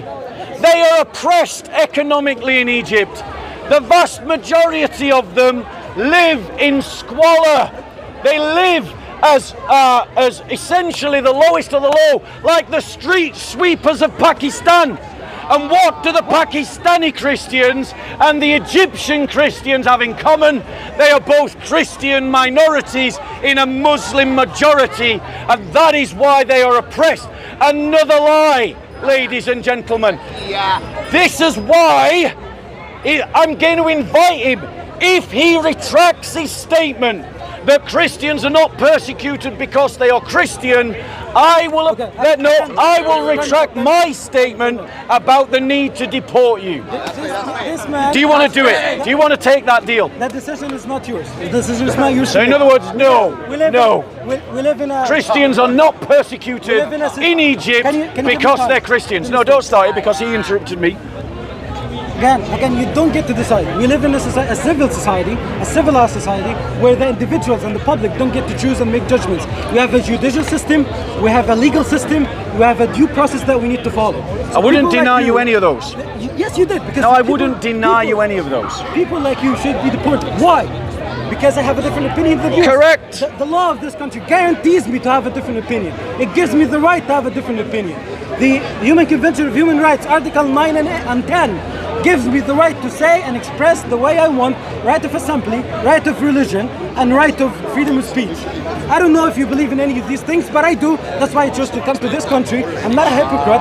I don't live in a country that I don't believe in the values of. I don't believe in the values of Egypt. I left Egypt. If you don't believe in the values of this country, leave this country. Go somewhere else, as I left my country. But you're being disingenuous, and you keep distracting the public from the fact that I said I don't deny the fact that Christians are persecuted. Time. I said that. Time. You have a Time. to go back to. Time. He doesn't. So let's be clear. I don't care about any of those international treaties. We should pull out of all of them. We should rip them all He up. doesn't believe in Now, British law. notice he's interrupted. doesn't believe in Also, I want to correct believe him. him. Leave Those are not British values. British values are Christian values, and Christian values are that Christians stand in solidarity with one another. That means when the Christians in Pakistan are being persecuted, I stand with them. When the Christians of India are being persecuted, I stand with them. When the Christians of Egypt are being persecuted, I stand with them. And if you don't want to live by British values, you should not migrate to this country. If you will not stand with persecuted Christians in Egypt, then you need to be deported. We don't need you in this country. British values are not the civic national values of the government. So you said you don't care about international treaties, which is form the constitution. So you don't believe in the constitution of this country. It's not codified, but it's a collection of all the treaties and the case law and everything. So you don't believe in the constitution of this country. You don't believe in the human rights that this country believes in. Why are you here? I have the dignity to leave my country because I don't believe in the values that it holds. My country doesn't have human rights, protection of minorities. I left. I have dignity. I have integrity. You claim you don't have it. You don't believe in the laws of this country that protects minority, that protects freedom of speech, that protects human rights. Back to the point when you said that Christians are the lowest of the lowest. That is objectively untrue. 5 or 6 of the top 10 richest people in Egypt are Christians. The only three billionaires in Africa are all Christian Egyptians. Again, I'm not denying that there's no persecution. I'm just saying that this persecution is generalized. This persecution is generalized. It's to every minority. Ladies and gentlemen, if you want to know about what's really happening to Christians in Egypt, Are you gonna reply to go my and question? look up the Christian charity Copts in Need. Go and look up Christian charities that support persecuted Christians in Egypt. The multimillionaires that he talked about made their millions outside of Egypt. Outside of Egypt, ladies and gentlemen. Christians in Egypt cannot evangelize without being harassed in Egyptian society. All I'm asking him to do is recognize that they are being persecuted because they are Christian. And what he demonstrates is that you can take the Muslim out of Islam, but you can't take the Islam out of the Muslim. Because at the end of the day, he does not want to admit that Christians are persecuted because they are Christian. So why is that a concern for me here? Why? Because he won't admit it that it happens there. He won't admit that it happens here. I don't know what you're doing. Is that a straw man or a ad hominem? Probably all of them all at once. Because you don't care about anything I'm saying. You just keep going with the rhetoric that you have. It's a monologue at this point. You don't respond to anything I'm saying. You just keep going with what you have to say. Has everybody heard what I said? That I acknowledge and I recognize that there is persecution happening in Egypt to Christians. How is that not clear? Can everybody hear that? After being challenged. Then why does he come again and say that I never said? I'm saying again and again, I'm not going to repeat this point again. Persecution in Egypt for Christians does happen, but it does happen to everyone, to atheists, to homosexuals, to everyone who's a minority. Because again, we don't have laws and regulations to protect minorities. Thankfully, I live in a country that does. But you don't believe in these treaties, you don't believe in any international treaties, which is part of the Constitution. Time. Can you say that you don't uphold the British values or not? Yes or no? Go. So no, I do not uphold British liberal values. Because these values were invented by a bunch of liberals who have no connection to the Christian heritage and culture and history of this land. So why am I here, he says? Why don't I migrate like he did? I'll tell you why. Because I'm fighting for my country. Like he should fight for Egypt, ladies and gentlemen. But I will offer him again a point of compromise between his position and my position. I am willing to retract now the statement, deport you, if you can admit on camera Christians are being persecuted in Egypt because they are Christian. If you say that, then your values are compatible with real British values, because real British values are Christian values, and Christian values are solidarity in the church, by the church, with the church. I'm not standing before the immigration tribunal. You don't decide whether I get deported or not. Thankfully, we don't live in a tribe. We live in a civilized. Shall we bring it to a close? Society. Let's bring it to a close. It's been going a long time. For this time. Right, it was lovely talking to you. Thank you. Enjoy your stay. Take care. Anyway, final words. So, guys, we started off the debate debating about whether liberal secularism or Christian nationalism is the way that we should organise our country. And I hopefully demonstrated to the brother that liberal secularism fails in multiple different ways. How did you do in the debate? Fails to prevent Islamization, it fails to prevent the degeneration of a society, it even prevents to stop demographic collapse. Fight for what's But right. Christianity Saves the nation. does save the nation, as it did in Georgia, where a nation, because of its Christian heritage, has booked the collapsing population trend, as it is doing in Poland, as it is doing in Hungary, as it is slowly reversing it in Russia, ladies and gentlemen. Liberal secularism is killing the West. Christian nationalism is an alternative direction, and as the host nation, we get to choose who lives in our land, and we should discriminate who gets to live in our land, not based on the colour of their skin or what country they come from, but including things like what skills they bring, what job opportunities we need to fill, but also what beliefs they are bringing and what values they are bringing, and we should measure them according to historical British values, and historical British values are Christian values, and solidarity with the church is one of those values. And if you're denying that Christians are being persecuted in Egypt, you are denying a British value. Thank you. I'm more compatible with the British values than you are, clearly. Anyway, have a good day, bro. Honestly, don't mean you any ill will. Well, you threatened me with deportation. I can't threaten you with deportation. Yes, that's what you I said. think I've explained my position. We should have a society that it decides who migrates here based upon what values and what beliefs they bring with them. Would you object to me? We live in one. Would you object to me saying that members of the Muslim Brotherhood should not migrate here? I agree on that. Right. So you're agreeing with the principle Because I that we believe should in discriminate freedom- based upon values and ideas. No, because the freedom. I believe in freedom of speech and expression, not freedom of actions. Muslim Brotherhood are taking action into implementing their ideas. But if it's mere thoughts, I believe everybody should be allowed to think what they think. You don't believe in that, and you said that you should be able to decide. Correct. We should allow. Yes, you have done that. We live in a society that allows people like me who have different opinions than yours to live in this country. Yes. So in a way, that is working. So you're agreeing with me on the principle.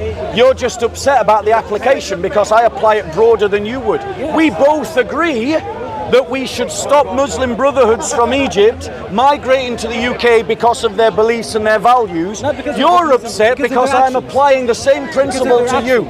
And you denied, in your actions, you denied the persecution of Christians in is Egypt that a thought or is that because an they were action? Christian. If that were to be true, That is a dangerous, un-British value. Is that a thought or is that an action? It's an un-British value, and we get to decide that people. I Yes, think we you did. should allow You people did. to That's come to right. this I country complied when with all they the share conditions. British values. I You do agree. not share a British I agree. value. You clearly don't. You don't agree on the Constitution. You don't know what British values are. My family helped to build this country. My family has been here for 1,000 years. This is We personalization. know the values. I Just know because the we're- values of this country. I don't know The more. values of this country are Christian. That's not true. That is true. That is not true. That is true. Just because the Liberals changed it less than 100 that means years that ago. the majority Less than agree on 100 this. years ago. That means that the majority of most people who live in this country agree more with me than with you. Agreed, that's true. Right? That's true. And that's exactly why liberal secularism fails, because just as liberal secularism allowed this country to go from Christian to non-Christian, it will also allow it to go from non-Christian to Islamist. That will not So happen. you are bringing, That will not yes happen. it will, and it is, go to Bradford, go to Tower Hamlets, This is far from- go to Preston, go up to Lancashire, go up and see the mill towns, That if go it were to be up true, and that would be see. dangerous, but it's not true. It is true. It's happening already. You're ignorant. It's not true. Go on, sir. What Christian values allowed the Deporting people. What Christian values allowed the expulsion of Jews from Jerusalem? Well, I would say that was a failure of Christian values. I would say that was a failure of Christian values. Because the reason why those Jews were kicked out, I think it was Richard II, wasn't it, that kicked them out, or Richard III? He did it because he was broke and he needed money. So he was motivated by greed.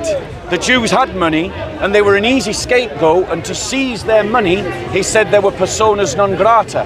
So if you understood Christian values, you would know that being motivated by greed ain't a Christian value. So what allowed the Jews to be expelled was a failure to be Christian. So historically, are you able to show a true Christian society which existed at a time? Yeah, I mean, generally, if you look at the pre-Enlightenment Europe, you could say that these were Christian societies. Obviously, they have their blips, like the one you pointed out, but on the whole, they were Christian. When they were in the Dark Ages? What, sorry? When they were in the Dark Ages. Well, the Dark Ages is an emotive term, but yes, they were Christian in what we call the Dark Ages as well. Sure. Yeah, right. But the thing is, those societies are often misrepresented historically. Like this guy didn't even know about the Magna Carta. He thought we were run by tyrants. I never said I don't know about the Magna Carta. Brother, you blatantly said we were run by tyrants in the medieval period, and I had to point out to you about the Magna Carta. It was a process of progression. Brother, you said that when we were Christian, we were run by tyrants, and I had to point out to you the Magna Carta. It had to happen progressively. It happened because of Christianity. Not because of Christianity. Yes, because of Christianity. What inspired the Peasants' Revolt? Would be the idea. What inspired? Why did they think that they could campaign against the king? Why? I would argue that because of the ideas of John Locke. John Locke was centuries after Magna Carta. 16th. Bro, you've just demonstrated you don't know our history. Magna Carta was in the 12th, 13th century, 1200 to 1300. John Locke was in the 1600 to 1700. They're centuries apart. Brother, I am not against you. All I am saying is that if you want to come here, you should adopt our values. Not liberal values. I demonstrated that I am more in alignment with the majority of the people in this country than you are. Most of the people in this country have abandoned British values. Following what I said, we can agree historically it was only the abandonment of Christian values in this country which made this country advance. You know, sorry, it was the abandonment of Christian values, in this country, which brought this country out of the Dark Ages, right? Again, you don't know the history. The Dark Ages ended around the year 800 AD. Yeah. So the Dark Ages was from the 4th century, so around the collapse of Rome, 410 AD, and it ended in the year 800 with the beginning of the early medieval period. And then you went early medieval period, high medieval period, late medieval period, Renaissance, Reformation, Enlightenment, right? So it wasn't the Enlightenment that took us out of the Dark Ages, it was Christendom that took us out of the Dark Ages. It was the establishment of the new Holy Roman Empire with Charlemagne, by the Pope, making him the emperor, that put us on the trajectory of coming out of the Dark Ages. The other thing I'd point out is the Dark Ages weren't dark. They were incredibly civilized, incredibly intelligent, incredibly sophisticated.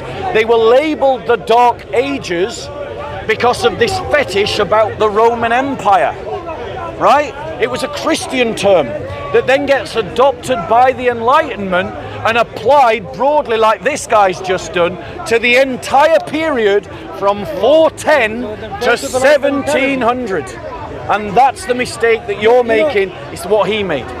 You think the Dark Ages were intelligent ages? What's your name, bro? You know what? Kinu. Big fan. I watch you all the time. Both of us. Thanks, be to God. I've been watching your videos for a long time. We just came to listen to you. How are we doing then? How do you feel we're doing? Yeah? I did buy your ice cream, but it's very melted. Well, that's very kind of you. I think you should have it. Stick it back in the freezer when you get home, and you have it. Feel free to get in touch. Thank you very much. Yeah? They stump you with a question, just come back to me and I'll explain it to you. Thank you very much. Right?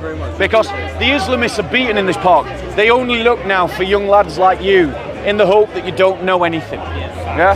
Have you got any questions, guys, while we're here? You can also join in, bro. I'm not excluding you. Yeah. No, none. Because when I was listening to your conversation, I agree with pretty much everything you were saying. This might be. Hezbollah and Hamas are terrorist organizations. Yeah. That's literally the only part that I disagree with. Right.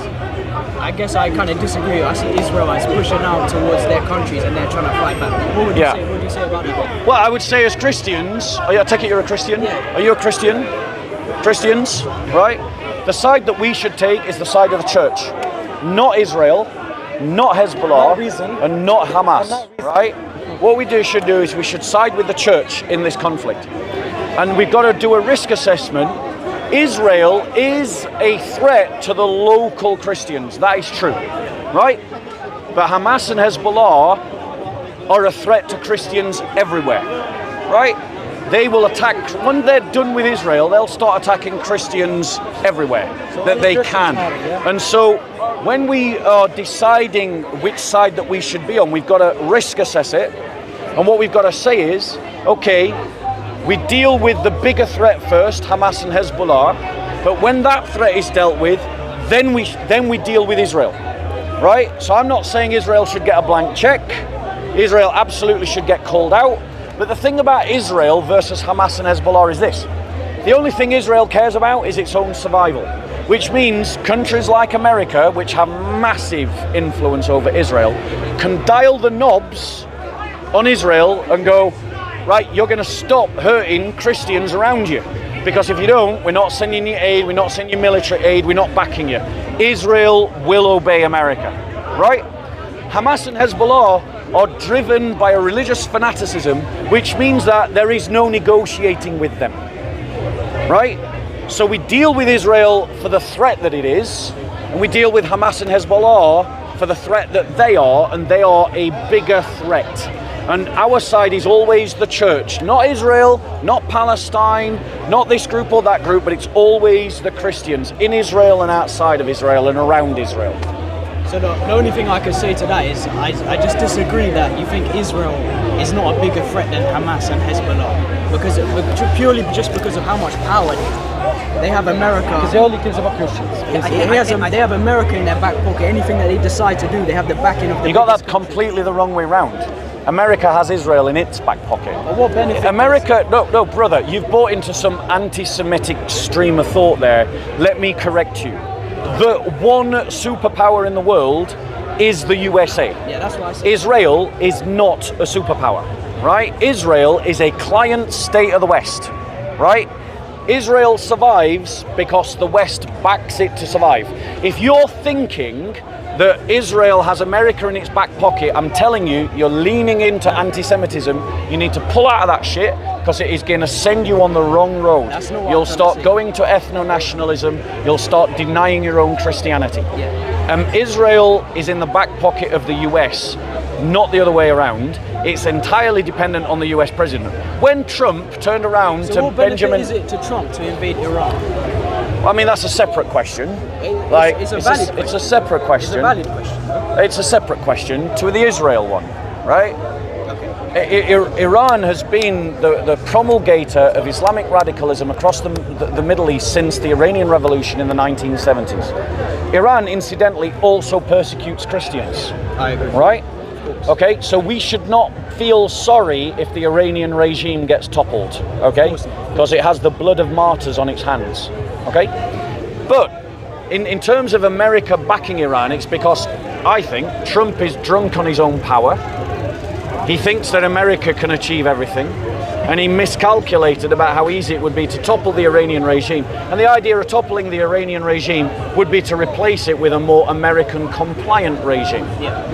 It is not because Israel went, you should topple America. Iran. Sorry, Iran, yes, quite. No worries. Well, thank you for answering my question. No worries, bro. Yeah. Any other questions while we're... Go on. I emailed you the other day about meeting with you at the phone. Nudge it back up to my inbox. Any other questions? Unless you want to talk about it now. I go on. have no real dog in this fight. It's a funny hat and all. Right. But it's good to see the Jews back in the park. It's wonderful to be here. It's actually my first time. Right. Go on. First of many, God willing. But the question is, what do you think of like Jews in the UK in relationship with the UK and relationship with Christianity? I think that the Jewish people in the UK are under the cosh right now, because our liberal elites are leaning towards Islamists, are kowtowing towards Islamists, and the canary in the cave, as it were, is the Jewish community. The fact that the Jewish community is coming under such pressure is a sign of the illness within the UK. The fact that the British government can't protect the Jewish community properly is a sign of how weak the UK society and the UK state has become. You know, Jews have been in England since the Roman times, right? You've been in, the Jews have probably been, there's probably been some Jews in England longer than Saxons. With notable exceptions. Right? With notable periods of time. But Saxons came over in the 4th century, Jews were in England in the 1st century, right? So you're part of the furniture, as far as I'm concerned. right? Jews aren't a proselytizing religion. Your attitude is, let us just get on with doing what we do. And you don't, you obviously try to argue against evangelization, but you're not against, you don't stop Christians from evangelizing in Golders Green. In principle, so long as people are trying to convert me with a pen and not a sword, I'm okay with it. Yeah, exactly. And so I'm all right with that. The thing, by contrast, as we've experienced in this corner, and as Christians experienced in Bradford, and as Christians experience in East London, when you're evangelizing Muslims, you'll always get some thug coming up and trying to intimidate you, threaten you, harass you, or attack you, right? We've got to deal with different communities based upon their weaknesses and faults. And to make sure that I cover all my bases, I come from a working class white community. The working class white community have massive problems with alcohol abuse. We need to deal with that. We have massive problems with drug abuse. We need to deal with that. Like the idea that we can't fine-tune our policies to different communities and the problems that those different communities present is silly. Should be one rule for all, but obviously those rules on an uneven service will rest differently on different communities. And then what you do is you push it down, and so that everyone starts to integrate and to belong, which is what I was inviting you to do, to integrate and to belong. I think we've established that I have more in common with the majority of the people in this country than you do. Though the majority of people in this country don't follow British values. The British values or Christian values. We live in a democracy. British values or Christian values. If you disagree with democracy, then you disagree with one of the basic values of this country. No, that's not there is no British value. There is no British value called democracy. There is no British value called democracy. The vast majority of the time of these islands. You don't believe in international treaties. You don't believe in the Constitution. You don't believe in the Human Rights Act. I don't believe in that. If you two want to debate, that's fine. But I just want to point out to you something, right? Honestly, if I had integrity, and I was you, I would leave. I'd go somewhere I believe in the values of. If you had courage, you'd go back to Egypt and fight for a better Egypt. No, I don't want to fight. You'd go back for a fight for a better Egypt. No, I don't want a better Egypt. Right. I go to somewhere where I believe in the values of. Yeah. That's the what British value. Democracy is not a British value. Democracy. So you don't believe in democracy? No, I am a Christian Democrat, but democracy is not a British value, and it is not a Christian value either. So do you believe in democracy or not? I'm a Christian Democrat, which means that yes, I think that democracy is the best political system that we can have, but that doesn't mean that I think it's intrinsically Christian. It's an auxiliary to the Christian faith. Okay. The reason why I love democracy and I support the idea of democracy is because I believe in the value of peacekeeping. And the wonderful thing about democracy is it allows you to change government without having to reach for a gun. Okay, so do you believe that Christian nationalism should trump democracy? Yes or no? No, I believe that Christian nationalism should be the It's question, yes or no? I'm literally trying to answer your question. Okay. Yeah? But it's either yes or no. No, it isn't. Okay. Because you don't understand the distinction between Christian nationalism and democracy. Christian nationalism is an organizing principle, it's an organizing story. Democracy is just a mechanism by which we decide the government. They're not the same thing. You can have a democratic Christian nationalist state, and you can have a Christian nationalist state that is not a democracy. Let's imagine that you're a Christian nationalist and a Democrat, right? I'm a Christian nationalist, yes. And I believe... Democrat lower D. Democrat lower D, yeah. Yeah, that'd be a good way to think. If the majority...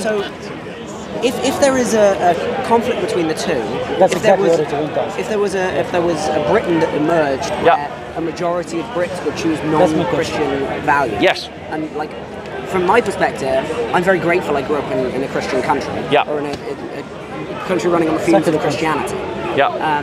Which goes by the wayside if we were to have a world in which they were to contradict. So I'm not a liberal Democrat. Okay. I'm a Christian Democrat. Yeah. Right? So what that looks like for me is the idea that the king who is head of state should have real power. Right? So he should have real power to decide the strategic direction of the nation.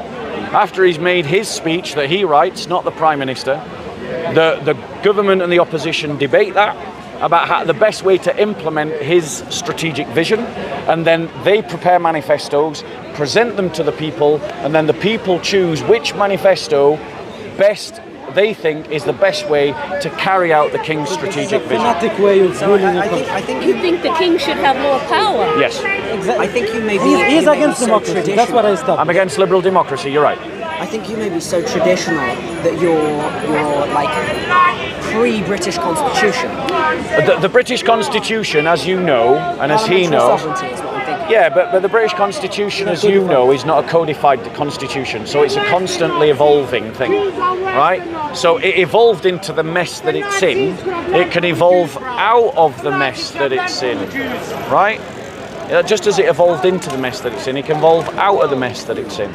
So I believe in a Christian theocracy. As you know, on paper, we are a Christian theocracy. The king is both head of church and he is head of state. So on paper, at least, we live in a Christian theocracy. I just want the Christian theocracy to act like a Christian theocracy. What if the majority doesn't want that? Would you? Well, that's the problem with liberal would you democracy. Push it upon them? No, Would you no, push it upon not them? through So that's a force. dangerous Not idea. through force. No, through democratic change. But shouldn't, in a theocracy, the head of the state, shouldn't they have some kind of religious teaching or knowledge? Or the king isn't. He's technically the head of the church, but he doesn't have much religious training. I absolutely agree.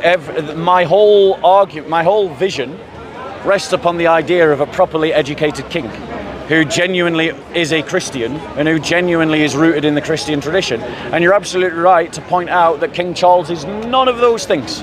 So he would be an unworthy king.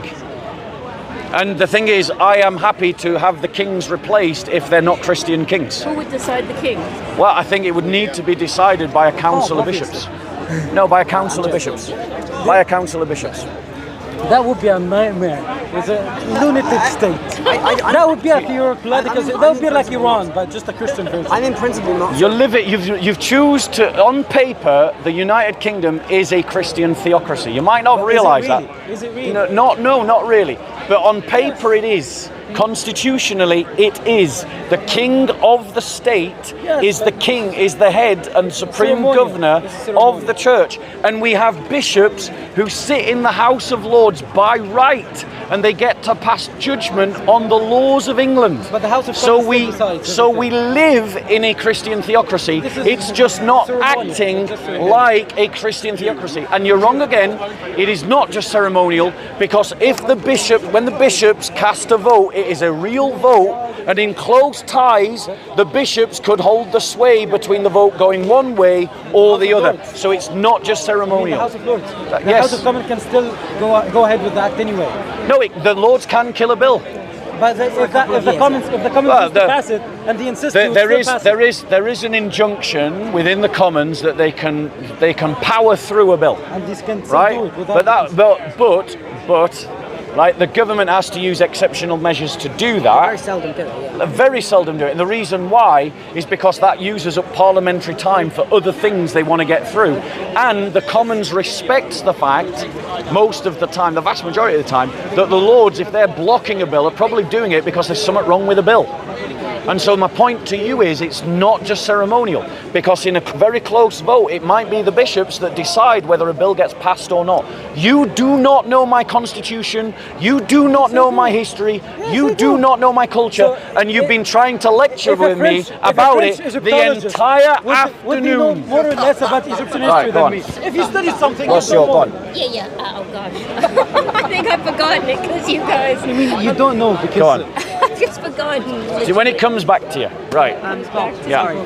Practically, I don't see your vision being implemented. Not yet. At least not yet. Do you see in the immediate or even in the long term a future for my people in this land? Yes. As I said, you're kind of part of the furniture. The Jews were in these islands before the Saxons were. The Saxons came over in the 4th century. The Jews were here in the 1st century. And yeah, there's been times when the Jews haven't been here. But because Jews were perforated across the Roman Empire, it's quite possible that there were Jewish merchants and maybe even some that settled. Even during the expulsion, there was a community of 37 in Bristol, for instance. Exactly. So my point is, like, I do see a part. I see a place for Muslims in this country. I see a place for Hindus in this country. I see a place for atheists in this country, right? The argument that I was having with this guy was about migration and about the fact that we should introduce an ideological and cultural assessment of the migrant, right? Which he agrees with, because he agrees that we should stop Muslim Brotherhood from migrating to the UK. He's just upset that the very principle that we both agree should apply to the Muslim Brotherhood, I wanted to apply to him, because he denied that Christians are being persecuted in Egypt because they are Christian. Do you deny that Christians are being persecuted in Egypt because they're Christians? No, there was a church that was bombed like 2 weeks ago, and somebody... 2 weeks? Yeah, like 2 weeks ago. 2 weeks? There you go. There was a stabbing attack in a church about 2 weeks ago. 2 weeks? Yeah, look, Christian persecution doesn't really make the news, just global. You see, he's Jewish, he's adopted British values, he is standing in solidarity with Christians. That's what you should be doing. Go on. Wouldn't your vision require a majority? Sorry? Wouldn't your vision require a majority of Christian voters? Yes. Absolutely. I don't believe that we can impose it by force. It's got to be done democratically. So whatever So that's what you're doing. So by whatever, and yes, and debate and articulating your viewpoint and pushing your viewpoint is a democratic method. So I'm being true to my principles. I'm not trying to force it on anyone. I'm using the democratic. Maybe we could talk about the Messiah. Sure, at some point. Why not right now? Why not right now? As a Jew, how do you... Three reasons. Go on. Firstly, because I have a train from Euston in an hour. So an hour? I'm not sure. An hour? That's a debate, that is. I know, but the train leaves in an hour, and I've never been to Euston. Right. But I'll take one of your cards, and I'll be in contact with you. And yeah, absolutely. I'd love to have a discussion about Messiah. Yeah, let's do that. He's a soon-to-be rabbi. Are you training to be a rabbi? At some point. But you don't get, I should clarify, you don't get like a rabbinic ordination on qualifying with like a knowledge of Tanakh. Yeah. You get a rabbinic ordination, thank you very much, qualifying with a knowledge on Jewish law. Right, yeah, I know. It gives you the ability to make judgments. Yeah, to make judgments. Exactly. I mean, Islam basically ripped off Judaism when they came up with the ideas of fiqh and the qadis. Yeah. So you don't have like, I wouldn't believe myself be especially qualified to talk about the Messiah if I was qualified as a rabbi. Yeah. Have you got a New Testament? I do, yes. I was interested in Christianity before I was a religious student. Right. Have a read of it. Come back and let's talk. Okay. All right. Lovely to meet you. I currently actually have a. Good to see you guys back in the park. Good to see you. Really is. Yeah, I remember you. Good to see you. I currently actually have a study partner on road. Right. Well, God bless. God bless. Right. Okay, JC. Yes, sir. Shall we go and stand over there and have a chat? I was talking with Steve. I should probably say hello. The problem is not that I talk about... You bailed on our conversation. We were having such a nice chat. earlier. I think you've been otherwise engaged. Another Zionist. Well, he's just started to talk about Israel, so it's really time to step away. Yeah. You know he's not going to be talking about Israeli dates. Oh yeah. I think we've had a chat. I think we've had a chat about it. Yeah. Right. I'm going to go over there. If you want to chat, keep out the sun. Yeah, I'm trying to. Nice to meet you. Hello, nice to meet you as well. How are you? I've been following your stuff for about 6 years, and I've come from America. It's really cool to actually see Speaker's Corner in person, and it's very cool. I don't know if you remember the Nautilus Discord server from way back in the day. Yes. We used to teach classes in there, and I used to join those classes. Oh wow, you were part of those? Yeah, I was. I mean, they're still going on. Are they still going on? I just moved them to Zoom, so they never stopped. Even from back there to the present. Okay. I've kept them going. So if you want to join them, you just go on to my website and then you sign up for them and you get the Zoom link. I appreciate it. Thank you so much, and thank you for everything you do. I'm praying for you, and God bless you. Thank you so much, sister. Do you have any particular prayer requests that I can just better? Yeah, pray for my own sanctification. Absolutely. You know, and pray that the Muslims that we're speaking to here and challenging here, open themselves to the gospel. Yes. And pray that these videos reach the right kind of people. Absolutely. Thanks so much. And I kind of tell you follow around and see what's going on. Yeah. I feel like I see some Gullah walking around. I might just watch out of morbid curiosity. But I'm gonna go and find someone to talk to now. Cool. Do you mind if I tag along? If you talk to You're more than welcome to tag along, absolutely. It's just about finding the opportunity and trying to stay out of the sun. It's good to see you anyway. It's good to see you, brother. Thank you very much. No, anytime. How are you? I'm very well, very well. Good. We're going out of London soon. You're moving out? Why? Got bitten as well over here. Really? Did I not show you this? Who bit you? Fucking some radical. There's pictures of it. You want to see? He tried to bite you. You got in a fight. Well, yeah. I was smoking during Ramzan. Right. And he comes up to me. He's like, "Brother, you're not allowed to smoke here. You're not allowed to smoke here." Yeah. I'm like, fuck off. And they came over to try and attack me, and ended up like this. There was me trying to stop him. Me trying to stop him. There was the photographer. This is exactly the moment where he bit me. Did he get arrested? Yeah, they're trying to find him. Well, let's try and help. Which cameras are on? All of them. Right? So, just to point out the danger that I keep trying to say about if you ignore persecution of Christians abroad, it eventually gets here. Here is a Christian brother, right? Comes to the UK, born in the UK, comes to the UK, which is right. Very young. Very young. Came to the UK when he was very young. Okay, what happened? He was smoking during Ramadan. Where were you smoking? Whitechapel. In Whitechapel. During Ramadan, a Christian smoking in Whitechapel during Ramadan. And what happened? Do you want to tell the rest of the story?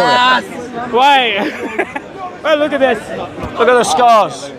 Look at the confessor's scars. What did he do to you? I was smoking. And he comes up to me, "Brother, don't smoke here. This is a Muslim area." In my own language, he said it in Urdu. In Urdu? Urdu. Okay. No. Yeah, go on. And suddenly, like, what's it called? I pushed him aside. Then he ran towards me, smacked him, got self-defensive fight. And next thing you know, he's like, started biting me. I'm trying to stop him as the thing started, like, trying to stop him all the way through. But he kept trying to fight me. Did you feel threatened by him when he was saying, "Don't smoke here, it's Ramadan"? I did. Yeah. You know, but at the same time, like, I came to expect that from Whitechapel. Whitechapel, fix up. You know. Right. Look at these photos, and maybe you can email them to JC. Right. And then let's move them on. Okay. Here as well. Okay. Right. So then, what happens? I'm trying to stop him. I'm trying to stop him. Then he bites him. Bites him. Like that. Like a little dog. Right. This is the thing that like a little dog. all of you liberal do-gooders out there, all of you liberal do-gooders who are pretending that the Islamization isn't bringing it happens problems. all the time. Christians in this country are being harassed in this country Christian like preachers they were getting being attacked. harassed in Pakistan and in Egypt and across the Islamic world. Don't forget about Syria. Don't forget about Sudan. Christians in Sudan, Syria, every part of northern Africa where Christians are getting persecuted. And if you ignore it abroad, as the United Kingdom has done, surprise, surprise, you can't see it when it comes to the UK. And it is now happening on the streets of the UK. And that's why that Egyptian atheist that didn't want to admit that Christians were being persecuted in Egypt for being Christian, his views and values should not be welcome in this country. Because if he can deny it in Egypt, he will deny it in the UK. And we've got the literal blood marks of persecution of Christians in England being attacked for smoking in Ramadan. Stop listening to Gary Lineker and all those other idiots and stop believing your eyes and your ears and what you're seeing on the cameras. So, how are you? Bad. Good to see you. Not bad. Are you a Christian yet? No, not yet. Why not? I was going to heckle you and say, teach me how to be a secret Catholic, but I'm not going to do that. I'm joking. I'm joking. No, I know. Let me ask you this question. I don't want the cameras up. You're okay. Don't put the cameras on. Don't put the cameras on. Don't put the cameras on. Yeah. Don't put him on camera. It's only you. All right. You're off camera now. So why does Allah punish Solomon for not saying Inshallah by giving him a half child, as the hadith say? I honestly don't know. You don't know? I was listening to you talking about. We're not going to change the topic, by the way. We're going to talk about this topic. I don't know. I'll leave it be. Leave it be. Bro, every time I come to you, you always say you don't know. I've pointed out loads of problems to you about Islam. At what point do you go, hey, I should be aware of the fact that there's all these problems with Islam that I don't have answers to? Wait, that's a fair question. I mean, people say, for example, that why does Islam say Islam says, there's a verse that says the universe is, for example, spherical, like the stomach of an ostrich, and at the same time the Quran says that the land was laid out flat, so they say it's a contradiction. But I don't see that as a contradiction, because you could say, for example, stairs, you could lay out carpet on stairs. So what people sometimes perceive as problems and contradictions, you can reconcile them. That's right.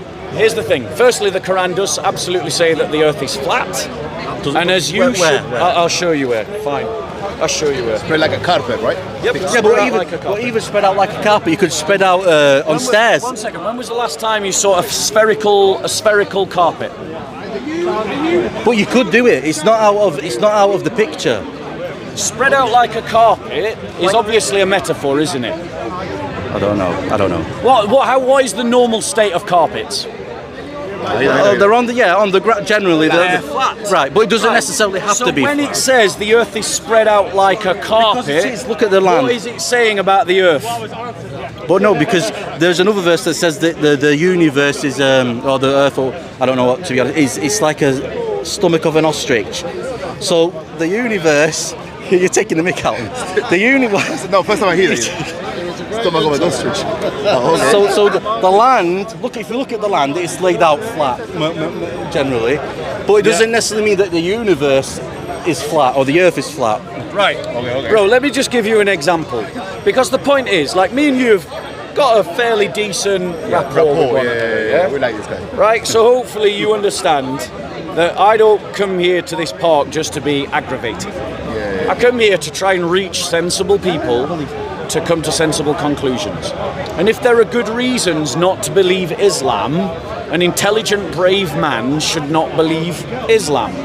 This Quran claims to be free from all errors and contradictions. I know I'm teaching you Islam 101, you know all of this, so I'll just cut to the point.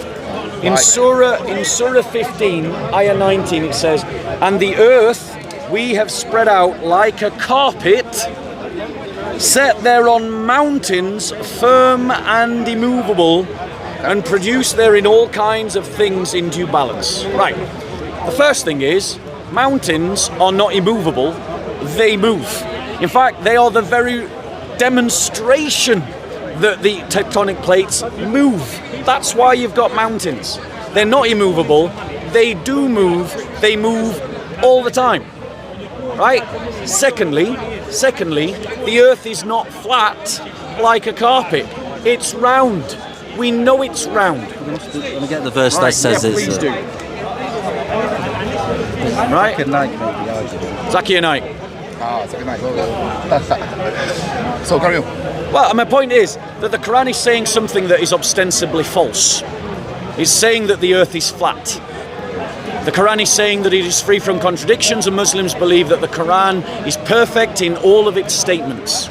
So if it says that the earth is flat, and indeed the earth is not flat, then the Quran is in error, and it is in error again because it says it is without error, and Muslims are wrong for saying that every verse and word of the Quran is correct. And so this is good reasons for a brave, intelligent man like you to leave Islam. But the point is, I've come to you with loads of these problems, and always your answer is the same. Your answer is, I don't know. But then you never go on from that. You never move. Because I think if you spoke to a scholar, he'd be able to reconcile. Right. Like he would be able to. Well, there is You bring the scholar, I'll talk to him. A popular modern interpretation of Surah An-Nazi'at suggests the Arabic word Dahaha translates to ostrich, egg-shaped, linking it to the Earth's geoid form. Right. So, which verse is that we're going to? It's in Surah 79, 30. And this is 79, 30. And there's a word, ha. Right. And they're saying that. See, because I'm not an expert in Arabic as well. It's let's do 79, 30. Okay. So it's like an ostrich egg. That's like an ostrich egg shaped. Ostrich egg shaped. Right. 79, 30. And the earth, moreover, hath he extended to a wide expanse. That's what the verse says. Look. No ostrich egg. It's no ostrich egg. Well, in the Arabic, it says they use the ha-ha. This is even Ali Dawah, who's long since ran away from this part. Right? Even Ali Dawah accepts that the argument for scientific miracles in the Quran is a debunked argument. Right? Let me finish. Zakir Naik is playing on people's ignorance. Right? You're offering a translation of an apologist versus the translation of a linguist.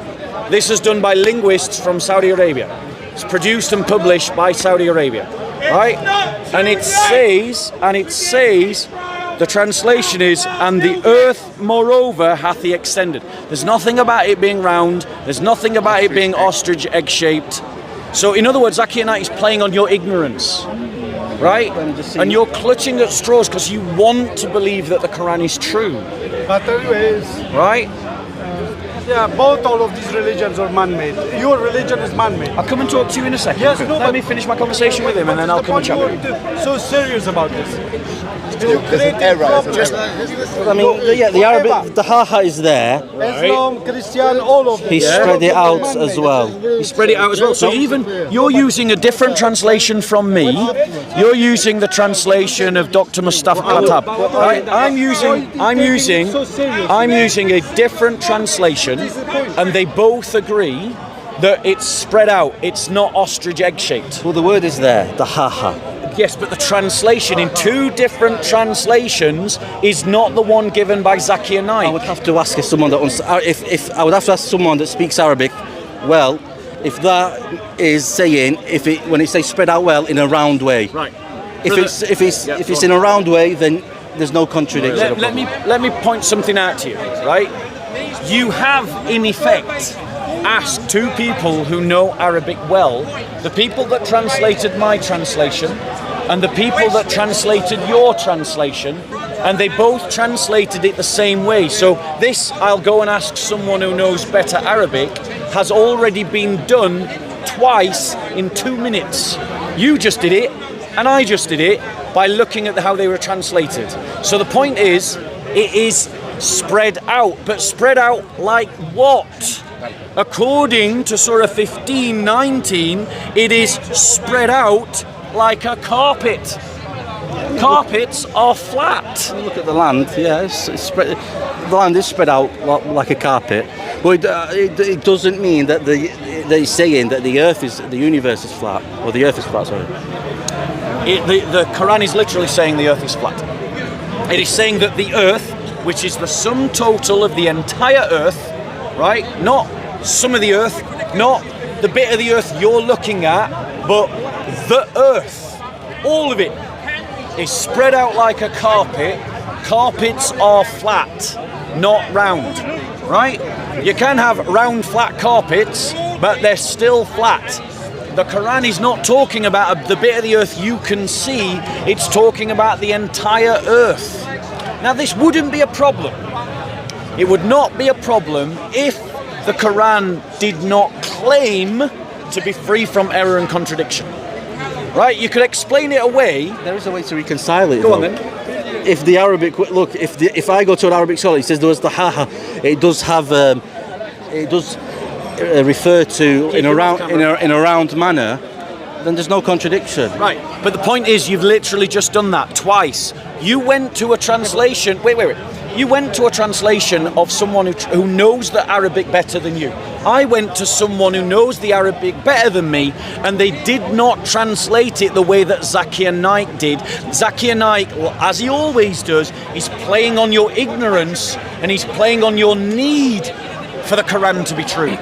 rather than you thinking objectively about the fact you've already done the test didn't stand up, and the Quran says that the earth is flat. There's still the possibility that the word Dahaha refers to around. Where's your evidence? I mean, let me find this an Arab. Okay, we'll stay on this point, but let me just make another one. I'm sure you know a lot of Arab Christians that don't like Islam. Why don't you take the Quran up on its offer and make something like it? Right, that's already been done. And I'll show you, and the Quran will be my witness. Okay? So here's your God, right, proving to you that challenge has already been met. Is there like another Quran that? Yep. And it's in the Quran. Right? An actual ayah. It's an entire surah. Okay? Well, no, I mean, they make a different Quran. I'm going to show you. Right? Oh, what's the ayah of the jinn now? Come on.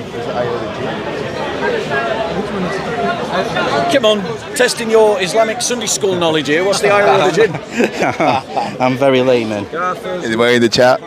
Help Bob Sila. Make sure you hit the like code, share the link code. You know what time it is. And come on England tonight. Because I'm not Mexican, by the way. Yeah, there we go. Ayah of the jinn, 72. Right?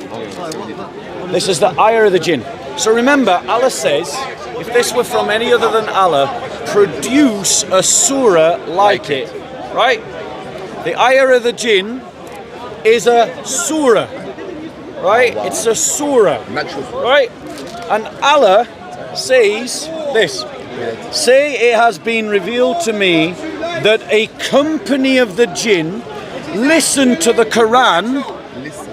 They said. And then the next verse, pretty much through the entire surah, is the speech of the jinn. Allah is quoting the jinn an entire surah length, and he's putting it in the Quran. So Allah is testifying that there is a surah made by someone other than Allah that is equal to the Quran, because he recognizes it as being equal to the Quran, and he puts it in the Quran. With the context. You're clutching at straws, I feel. I do feel you're clutching at straws a bit with that argument. No, not really. Look. Who's speaking? Here Allah is speaking. This is Allah commanding Muhammad. Right? Say it has been revealed. So that's Allah's speech to Muhammad. To me, that a company of the jinn listened to the Quran. They said. So now Allah is quoting the jinn. Yeah, the Quran has quotes. Yeah. Even people, the quotes of people. So right, exactly. But the point is, here the jinn are speaking, and their speech is equal to the Quran, because Allah is presenting their speech as being equal to his own in the Quran. That's why he's putting it. That's why he's putting it there. Yeah, that's a culture that straws, that. No, it isn't. Because if I said I'll talk to you afterwards, I'll come and talk to you. Let me finish my conversation, and then I'll come and talk to you. Because I guarantee you'll probably run away, right? So my point is. Although this one I don't know. My point is, right? If we say, right, if I create an anthology of English literature, and say that there is no literature equal to this anthology of English literature, but then I quote a French poem, right? Because at one point, you won't know this, but at one point, half of France was England, okay? So if I then quote a French poem... What was that, like England ruled over France? Yeah, we ruled over half of France at one point in history. Okay? But if I quote a French poem and then include it in my anthology of there's no poetry like English poetry, what's every French person going to say to that? I've lost it. If I create a patriotic book of English poems entitled "There's no poetry like English poetry," and then I included a French poem in my anthology of English poems, right? They're going to say that I stole it. And what else are they going to say? Because I'm saying that there's no poetry like English poetry. You're imitating. Exactly. Right. So that is what we've got here. Allah is saying there's no speech like my speech, but then he steals the speech of the jinn and he puts it in his own book, and then he says there's no speech like my speech. I mean, that's like saying the Quran it can't quote any jinn, any human being. It has to be free of quotes. Well, this is the point, is that when the Quran makes a claim, like you cannot produce a surah like the Quran, and then Allah himself shows that the jinn produced a surah like his Quran, then the challenge has already been met. It's logical. Okay, The challenge hasn't changed. Why don't you meet the challenge today? Get all the Arabic that don't like Islam, get all the scientists, and surely you could, you could come up with something better than the Quran. If this was made by people back in the day, yep, with all the modern equipment, you could make something better than. If it's not from, right. Firstly, I think that challenge has already been met. The true Quran, Quran, I'm probably mispronouncing it. True Quran. No. Quran. Maybe it's the true Quran. The Christian Arabic poets have already met that challenge, and I think that they have succeeded. And my evidence to that is that as a test to prove, right, they went into Muslim areas and they recited their poetry, but they did it in the style of a Quranic reciter. So they imitated the form and the appearance of Quranic reciters in a Muslim area, reciting. Do we have it today? Yeah, you can find a copy of this. Yeah, right. And they recited it in Arabic in a Muslim area, and Muslims were donating to them and applauding them and thanking them for reciting the Quran. The Muslims couldn't tell the difference, right? But Allah has also demonstrated that his challenge has been met, because he said, if all of man and the jinn combined together and all the trees were pens and all the oceans were ink, they could not produce a surah like the Quran. But Surah 72 is an entire surah full of the speech of the jinn. So it's surah length, it's the speech of the jinn, and it's in the Quran. So the challenge has already been met. Therefore, if you're logical, the challenge has been met. This is not from Allah. Because the Bedouin that wrote this book, he wasn't thinking logically, he was not divine, he wasn't thinking consistently, and when he made this massive gaffe... Who's the Bedouin that wrote the book, in your opinion? Well, we'll call him Muhammad for the sake of it. Well, he wasn't a Bedouin. He was from Mecca, from a city. Fine. Whoever wrote the Quran, right? Whoever wrote the Quran, he was not divine. He didn't know what he was doing, and that's why he made such an obvious gaffe. How could he know, for example, that the universe is expanding at that time? The Bible also says that the universe is expanding. And the Hindus say that the universe is expanding. How did they know that the ants had their own language? The ants? Ants have their own language. Everyone can see ants communicate, you just look at them. Things like what? If I stick a caterpillar in a flow of ants, they go bonkers. So clearly, they all do it at the same time, they clearly communicate. You don't need to be a genius to figure that out. I figured that out when I was like 8, and I wasn't even religious at the time. So if I can figure it out, I'm pretty sure an Arab man can in the desert. I really want to meet the Muslim that spoke to you the first time. I wonder what he's thinking. I think he stopped practicing Islam, actually. But the point is, I'm pointing out to you, the Quran says it's free from contradiction. Free from error and contradiction. I showed you an error and a contradiction in the Quran. The Quran says that it can't be imitated. I've given you 2 examples of where it has been imitated, one of which your own God testifies to. Now, the way to think about this, bro, is just go, okay, this wasn't written by God, this was made up by a man, and that's why he didn't catch on to the fact, he just tripped himself up. Right? There's no genius about this. I don't believe it could have been written by a man. So you think it's just too much. There's too much. So you think the God of the universe didn't know the world was round? No, because the word dahaha, I need to. You have not proven that in any way. I mean, there is debate around it. They say. No, That's Zakir Naik relying on the ignorance of Muslims like all the Dawagandists do. Dawagandists manipulate the Ummah, they manipulate Muslims by lying to them about their own religion. Remember, the Dawagandists were telling everyone 30 years ago that there's only one Quran and they're all the same everywhere in the world. Letter for letter. 30 years ago, that's what your lying Dawagandists, your lying Da'i were telling the Ummah. All the time. Now, suddenly, what happened? Suddenly the Da'i have gone, oh yeah, there's different qira'at of the Quran. Suddenly there's different recitations of the Quran. So the Da'i lie to the Muslims all the time. The Da'i 30 years ago were telling you that there were scientific miracles in the Quran. Now you've got members of the Da'i telling you that there are no scientific miracles in the Quran and they've all been debunked. Why don't you just learn the lesson? Your Dawagandis, your Da'i lie to you professionally. Bro Haji from Birmingham or Bradford or wherever he's from, he's calling out all the Dawagandists for manipulating the Ummah to make money. Right? And he's calling them out one by one. And I wish him the best of luck because I don't want to see anyone defrauded, whether they're Muslim or anyone else. So I wish you the best of luck in what you're doing. But the point is, I don't follow any particular one person just blindly. But Zakir Naik is lying to you. He's One lying argument. to you. I don't follow him completely. But I'm pointing out to you that there is a culture of deception amongst the Da'i, and Zakir Naik is chief of Da'i. Heavyweight champion. Right?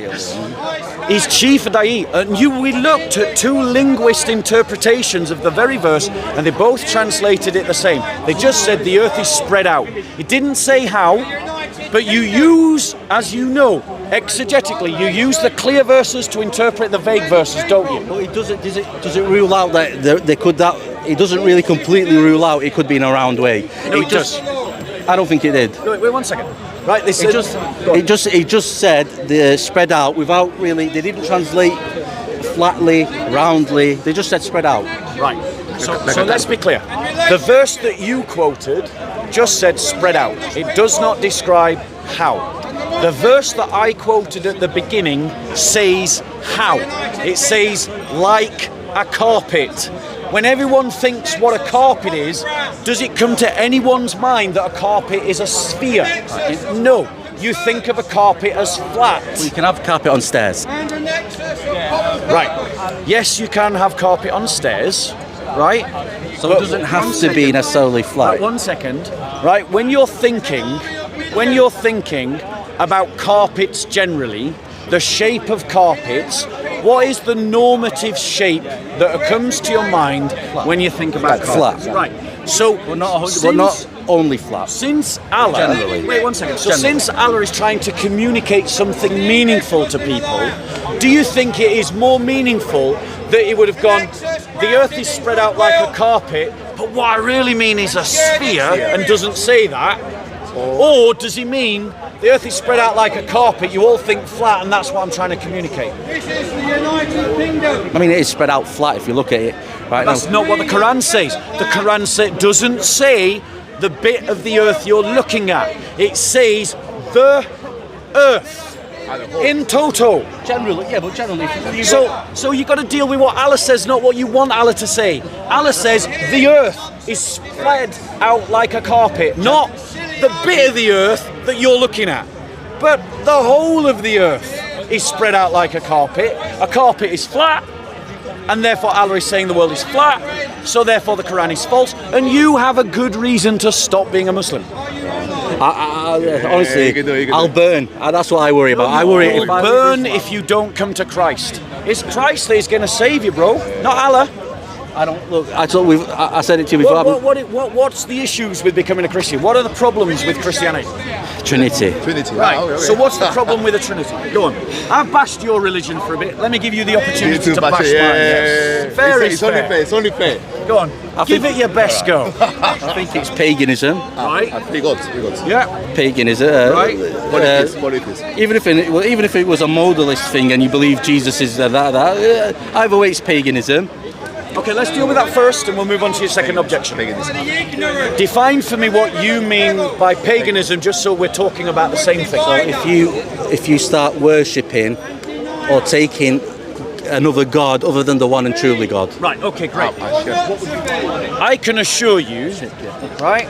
I can assure you that Christians only believe in one God. We believe in the Creator God, an uncreated God. That's what we believe. The Father is uncreated, the Son is uncreated, the Holy Spirit is uncreated. Let me finish. And they alone are the Creator. They are not three gods. This is just another lie, another error in the Quran, because the Quran says we believe in more than one God, and that's why you do. Even now, you just said they. Referring to the persons, not to gods. Well, that's not one God. No, it is one God. Divided into three. Not divided. We don't believe in division. You see, the thing is, you know, when I attacked the Quran, I got you first to admit that I understood the Quran's position about itself. That the Quran is free from error and free from contradiction. And then I showed you a blatant error in the Quran. And I understood the Quranic challenge when it said that you can't, the jinn and man can't produce, even working together, a surah like the Quran. And I showed you that Allah demonstrates that the jinn have produced a surah like the Quran, right? When I'm attacking Islam, I'm attacking something I do understand. When you're attacking Christianity, you're attacking something you don't understand. If you want to attack the Trinity for what the Trinity is, not for what the Quran gets the Trinity wrong as being. When Jesus was on earth, he wasn't the Father, was he? Christians have always said that Jesus is not the Father. But the Father is God. The Father is indeed divine. And then Jesus on earth is God. Jesus is also divine. Is he God? Divinity and God are interchangeable words. Can you not see, like... The reason why I'm using divine rather than God is because I know when you say God, you think God and person are synonymous, right?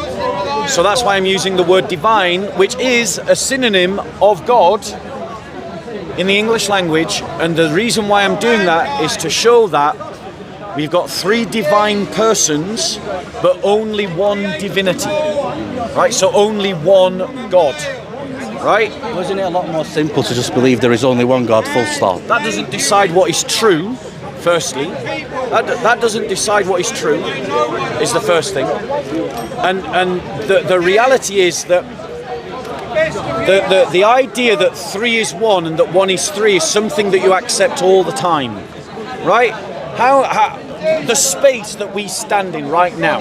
But use the Quran. Is it three? No, I'm going to. The Quran. You're stealing. I'm going to. Do you want to do the conversation, JC? No, because do you want to do the conversation, JC? Right. Are you standing in three spaces right now or one space? It's not one space. Right. Is that space three-dimensional? And what, like, as in, like... Is the space that you are standing in right now three-dimensional?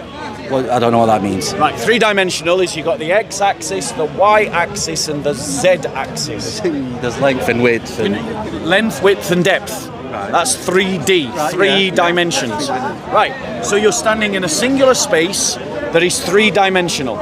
Agreed? Yeah. Right. How many Qurans do we got? Do we have? Yeah. I'm going to go with the one. One Quran. Is the Hafs the Quran? No, isn't that that Hafs? Is the Hafs the Quran? That's what you. Is that what you recite and you memorize it? Hafs. The Hafs. The Hafs Qiraat. Is it the Quran? Is the Warsh Qiraat the Quran? This is ways of recitation. Is the Duri Qiraat the Quran? So you've got a Quran that you say is one book, but there are at least 7 different versions of your one book of recitation. Yes, they are different versions, right? If you look, and here's my evidence, right? If you look at Fadal, MI5 is empty. If you look at what? MI5P. Huh? MI5P is just. Anyway, so I have no idea. So if you look at the Fadal Solomon's, right? Fadal Solomon's abridged translation of the 10 Qiraat, he represents 30% of the differences between the different Qiraat. Now, most of those differences hardly count for a thing. It's the difference between saying tree and trees. But yeah, these are different ways of reciting. Thank you, but they are different books, therefore, because if you have different words, you have different books. Yes. Different Arabic words. We got it in the Bible. We've got different versions of the Bible. We got no problem with that. Hang on, if there's let's say I read a book and I say it was understated, and you, in your accent, you say it was understated. Yeah. It's still the same word. Right.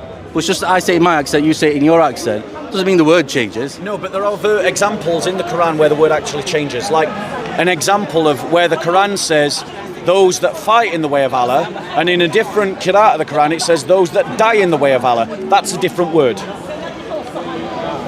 That is a different word. There's no way you can get around that, right?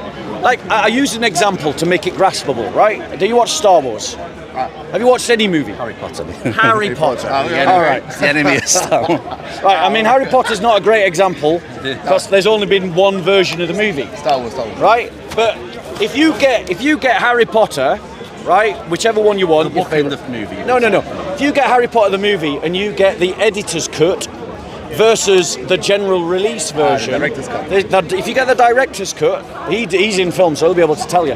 There's always more minutes of footage in a director's cut than in the released version, right?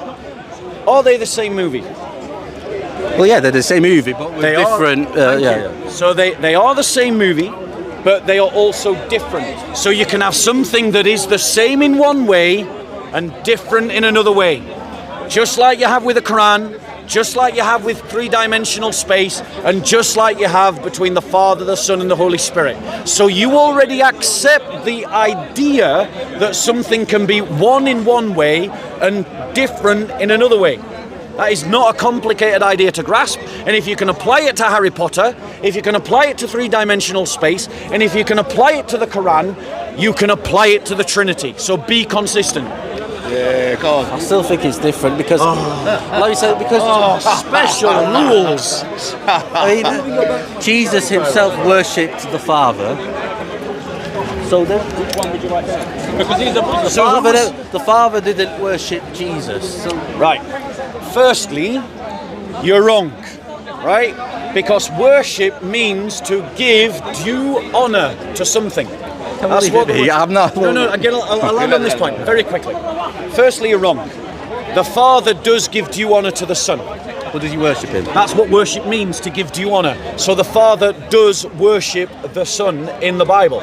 Secondly, if you're saying that someone can't be God because they give worship to someone other than God, other than themselves, then who was Allah making a great sacrifice to when Allah said, and we ransomed him with a great sacrifice? Exactly.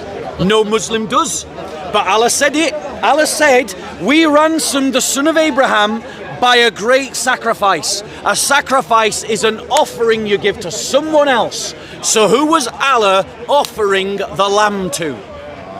And if he does, which he does in the Quran, and I can show you the verse if you want me to, that means according to your logic, he can't be God.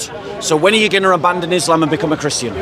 Good question. Or at least when are you going to be consistent in your critique of Christianity? You can do it. I mean, look. I mean, I always imagine. No, I'm not going to leave Islam, but for me, if I imagine if I wasn't a Muslim, the view I would take, the second best view I would take is just to believe in God. Right. And that would be, but then again, I'd start believing in the Prophet, so I would return to Islam. But people that are deists, I think they're the second most reasonable. Right. Let me give you a gift. That's for you to have a read. The least you could do is come back with honest criticisms of Christianity. But if you're going to come back and ask any Christian this question, why does Jesus worship the Father? Bearing in mind you didn't know that the Father worshipped Jesus, answer me this. Why does Allah offer up a sacrifice, and who was he offering up that sacrifice to? I'll read it. I'll read. Yeah, research. Thank you. Good to talk to you. Keep that guy in your prayers, family. So, this guy, he's been trying to up sea level, I think, for a few years now. I think if you go back to our old videos, I think he had a conversation with me maybe about 2-3 years ago. Let's talk to him. No one's ever said. Who? Yeah. So you said when I was lying? When did I lie? Tell the lie. Can you tell us what did you say to him? Tell us the lie. Tell us what did you say to him? No. You're making the accusation that I lied. Yeah, you said the Provide Quran your says. evidence. What is the lie? You said the Quran says jinn is making words. He's a live family. Right. You say that or no? Right. Did you say that or no? So. Did you say that or That's no? the Wait, before we accusation. continue. That's the accusation. I know Before you. we continue, I did you know say that or you're no? used to speaking down to Christians, but you aren't speaking Did you down say to that me. or no? Let's have I a look at don't what the care. I Quran don't says. care about. I'm not And trying I to don't argument. care about I don't you care about not the camera. caring. Okay, so I'm not. And I don't. There he goes, he's running. I told you he'd run. I told you he'd run. Did you I say told that you he'd yes run. or no? What does the Are Quran you say? scared? Are you What does the scared to say Quran that? say? Let's just look at what Did the you say Quran that yes says. or no? That's what the Quran So says. simple question. What does the Quran So say? simple Listen, question. Did are you you say listening? yes or no? The Quran says when your Did you Quran say is being yes or recited, no? pay heed that thou may obtain mercy. Listen. You are not reciting the Quran. Say You are it has manipulating people been about revealed to me that a company of the jinn listened to the Quran. They said. Who are they? I'm asking you, who's they? Who's It's they so said? clear here, but you were manipulating and you were lying. This He is hasn't the point. answered. This is my point. Who are the they? Who are the they? You tell me. Answer the question. Who are the they? What is the verse? Who are the they? Listen. Who are the they? Listen. Do you want to listen or no? Who are the they? Are you questioning me only? Yes, I'm questioning you only. No, Who are the they? Jeez, I know. I He's say used whatever I to want. dominating Christians, and he's upset Yeah, that I I'm can't happy be to dominate dominated. Christian. There you go. Yes, Yeah, I'm yeah, happy yeah. to dominate Yeah, Christians. yeah. Now what? Yeah, exactly. Now what? So who Now are what? the they? Where you from, by the way? I don't care. Go back there, please. Yeah, Who back are there. the they? Yeah. Who are the they? The verse Right, is so I'll clear. tell you who that they are. I gave him the time to answer the question. He didn't want to. Would you like to answer the question? Yeah, you tell me. Okay, What he's you asked say, me. what you He's said to him. asked me to educate him about No, his no, no, Quran, you were lying. I and wanna so expose your I lie. will. I want to expose Right. your lie. This is my point. This is the they. The they is the jinn. Now let me ask him, What is the they say? is that What true is the they or false? Is that true or false? Is The the verse- they the the jinn? verse it For says- anyone who wants to follow the argument, we're in Surah 72, Ayah 1. Right. You're correct. Am I correct? Can you speak Arabic? speak Arabic. I know you can. Can you speak Arabic? Right, he's Egyptian. He can speak Arabic. He's confirmed that I am correct. Here's an Arabic speaker saying I am correct. Is he wrong? You said the jinn says words equal to Quran. Am I correct? Did you say that or no? Yes or no? Let's do this step by step. Did you say that? Yes or no? Simple Is question. the Did you say Quran, that? is the Quran Did you saying say that, yes the or no? jinn speak? Answer the question. Did you say that? Yes or no? I Right, said you are ladies lying. and gentlemen. Yeah. Where did you Let lie? me progress the lied argument. or Let me this? progress the argument.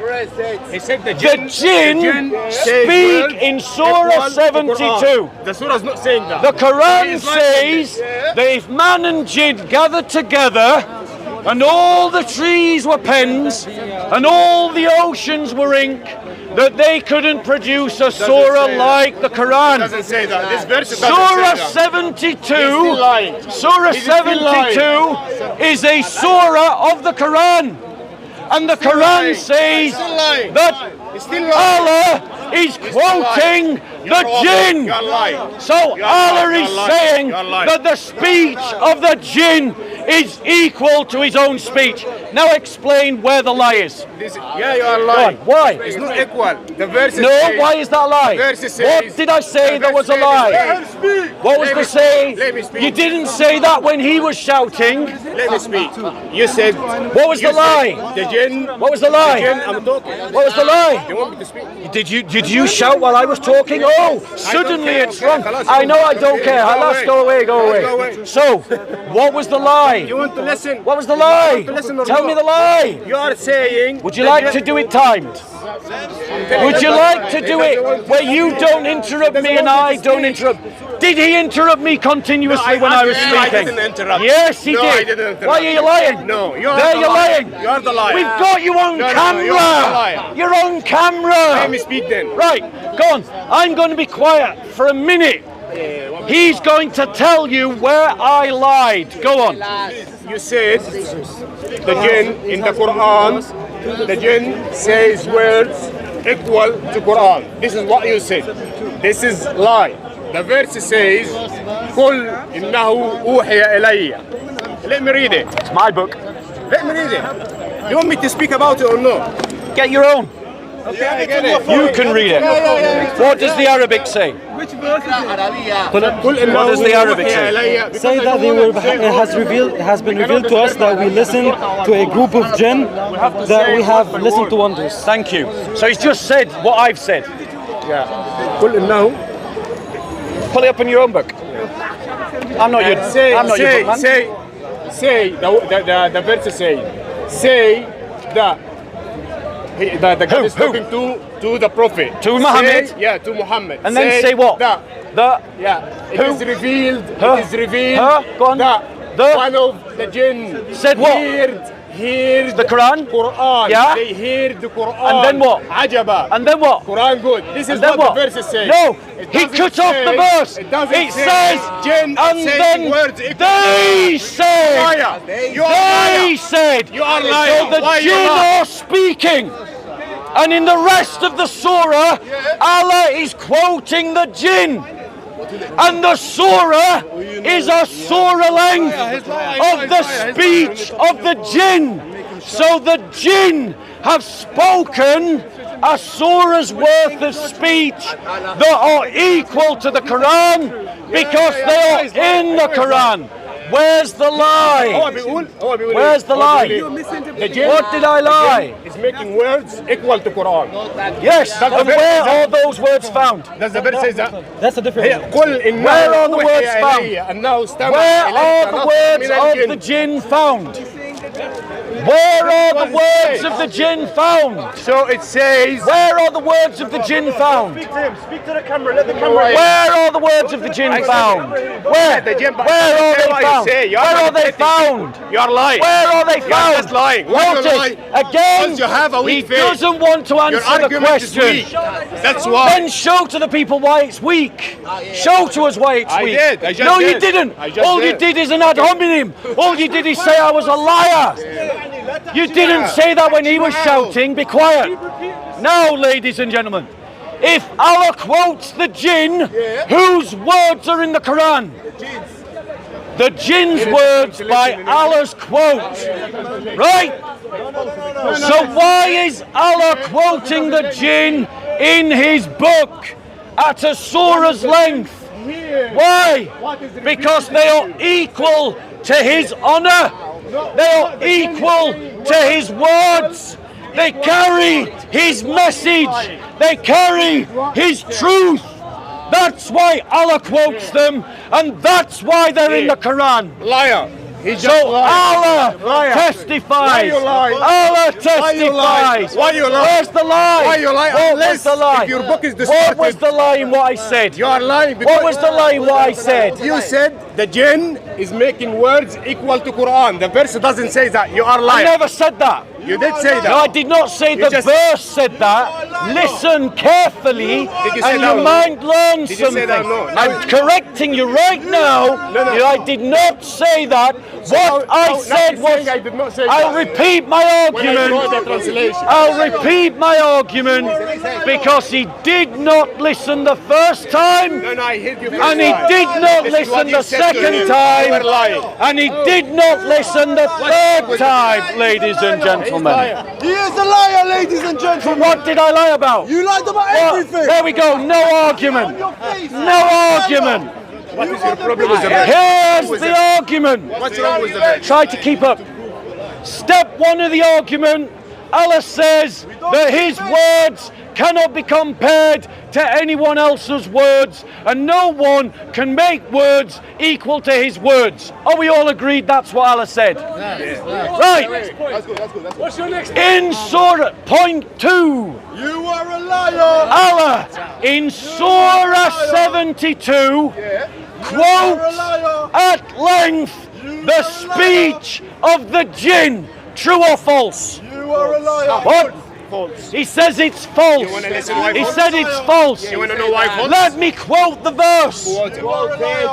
Say, this is Allah speaking, say it has been revealed to me that a company of the jinn listened to the Quran. That's right. They said, we have really heard a wonderful recital. Yes. Let me ask you the question. Who is Allah quoting the words? Whose words are these? We have really heard a wonderful recital. Who is Allah quoting there? It says, it is revealed. Say, No. it is revealed. Who is Say, he quoting? It is revealed. Who is he quoting? Let me speak. Let me show the people how we are lying. Who is he quoting? Let me show the people how we are lying. Let me speak. Let me speak without interruption. Okay, I let you speak now. Right, I let you speak okay, now. go on. Let me speak. Tell me how I lied. Say, it has been revealed to me. Allah saying to the Prophet, say, it has been revealed to me. That means the Prophet didn't know the jinn listened to the Quran. And they admitted that they were impressed by the Quran, by how nice these words are. How do you know the jinn were impressed? How do you know the jinn were impressed? This is revealed. Allah said that to the Prophet. How do you know? Allah revealed it. Say. No! Allah said! They said! Everyone say! They said! You are interrupting me now. They said! They said! Who is the they? The jinn! Who is the they? The jinn! So Allah is quoting the jinn! You are a liar. No, I'm not lying. You're lying. You're lying about your Quran. Finish talking? Right. Can I speak now? Go on. Can I speak? Oh, you can do it. Say, it has been revealed to me. Yes, Muhammad. It has been revealed to me. That means Allah is revealing to him. To the Prophet. Is that right? Do I agree about this or no? Yes, we agree. Yeah. That a group of jinn listened. The group of jinn listened to the Quran. Yep. So they are not saying the Quran. They listened to the Quran. That's why you're lying. Right, now let me explain why I'm not lying. Because he cut off the end of the verse. I didn't. No, notice he's interrupting. Notice he's interrupting. Notice he's interrupting. Because the bit of the verse he doesn't want to read to you, I will read to you now. I'll read the verses in full. Notice the Muslims are interrupting. Right? I am saying you're a Muslim. No, ladies and gentlemen. The Quran actually says, say it has been revealed to me that a company of the jinn listened to the Quran. They said, everybody repeat, they said. Who is the they? So whose words are we about to hear? The jinn's words. We have really heard a wonderful recital. It gives guidance to the right, and we have believed therein. We shall not join in worship any gods with our Lord, and exalted is the majesty of our Lord. He has taken neither a wife nor a son. In other words, these are the words of the jinn. And where are the words of the jinn found? In the Quran. So the words of the jinn are equal to Allah's words, ladies and gentlemen. And these two Muslims are arguing against the testimony of their own God, ladies and gentlemen. The Quran has a contradiction in it, and that's why he should become a Christian, and it's why he should become a Christian. Can I respond to your lie now? Right, go on. Yeah? So it is revealed that a group of the jinn listened to the Quran, and they said that we hear a nice Quran, or I don't know how to translate it properly. They said. Yeah. So, thank you. Thank you. So, they said. What's wrong if they said? It is telling a story. It is telling what happened. Is Allah quoting the jinn? No, it is telling. So Allah is lying. Allah is lying. So Allah is lying. He's misquoting the jinn. Apparently. Don't speak this way. Okay? The logic of your argument. I'll say whatever I want. I will say whatever I want. And you're not going to do a damn thing about it. Because I cannot insult your faith. I'll say whatever I want, and there'll be nothing you can do about it. This is rude. This is rude. We're not in a Muslim country. If you want to live like that, go back to a Muslim country. It doesn't work here. Does not work here. I'll say what I want. You are insulting. I'll say what I want. I'm not. So just be respectful. I'll say what I want. It's about respect. I will say what I want. Go So on, I don't finish care your point. about an unrespectful conversation. Muslims in Palestine. That's what you should do. The British This is Army rude, is man. not This is serving in rude. Palestine. This is rude. I didn't insult your face. Free the Oh, Copts my of God. Egypt. What about the cops in Egypt? Right, no, let's stick to What this. about the Stop cops running in away. Egypt? Stop running away. What's wrong? So, What's wrong with the let me cops ask in you this Egypt? question. Let me What's ask you wrong this with the cops question. in Egypt? Are you from Egypt? I'm Are you from Egypt? I'm from Egypt. There we go. Another What's one that wrong? needs to go back to What's Egypt. wrong with the cops in Right, Egypt? ladies and gentlemen. What's wrong with the Let's cops in be Egypt? clear. Stop lying. Let's be clear. Stop Let's lying. be clear. Stop lying. Let's be clear. Yeah. Let's be clear. Liar.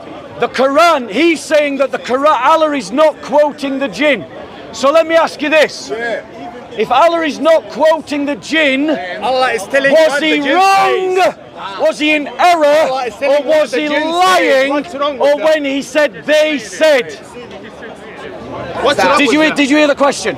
What's wrong with Did that? you hear the Allah- question? Allah revealed to him what the jinn said. So was he accurate or inaccurate in what he said? Because the prophet didn't hear to didn't listen what the jinn said. Did Allah? So Allah revealed to the prophet What the jinn said. Thank you. So what's wrong with Thank that? you. Yeah, what's wrong with that? That's the point. What's wrong with that? Thank you. You're in Right. your book. It says I will that explain. Satan. In your book, I it will says that explain. Satan tempted I will your God. explain what's So wrong with that. with that? I will What's wrong with explain that? what's wrong with that.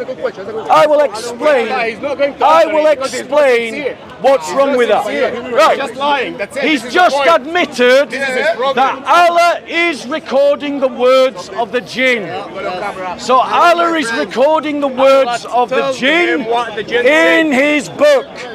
So by quoting the words of the jinn in the Quran, Allah is testifying that the jinn have produced a surah like the Quran because he quotes the jinn in the Quran.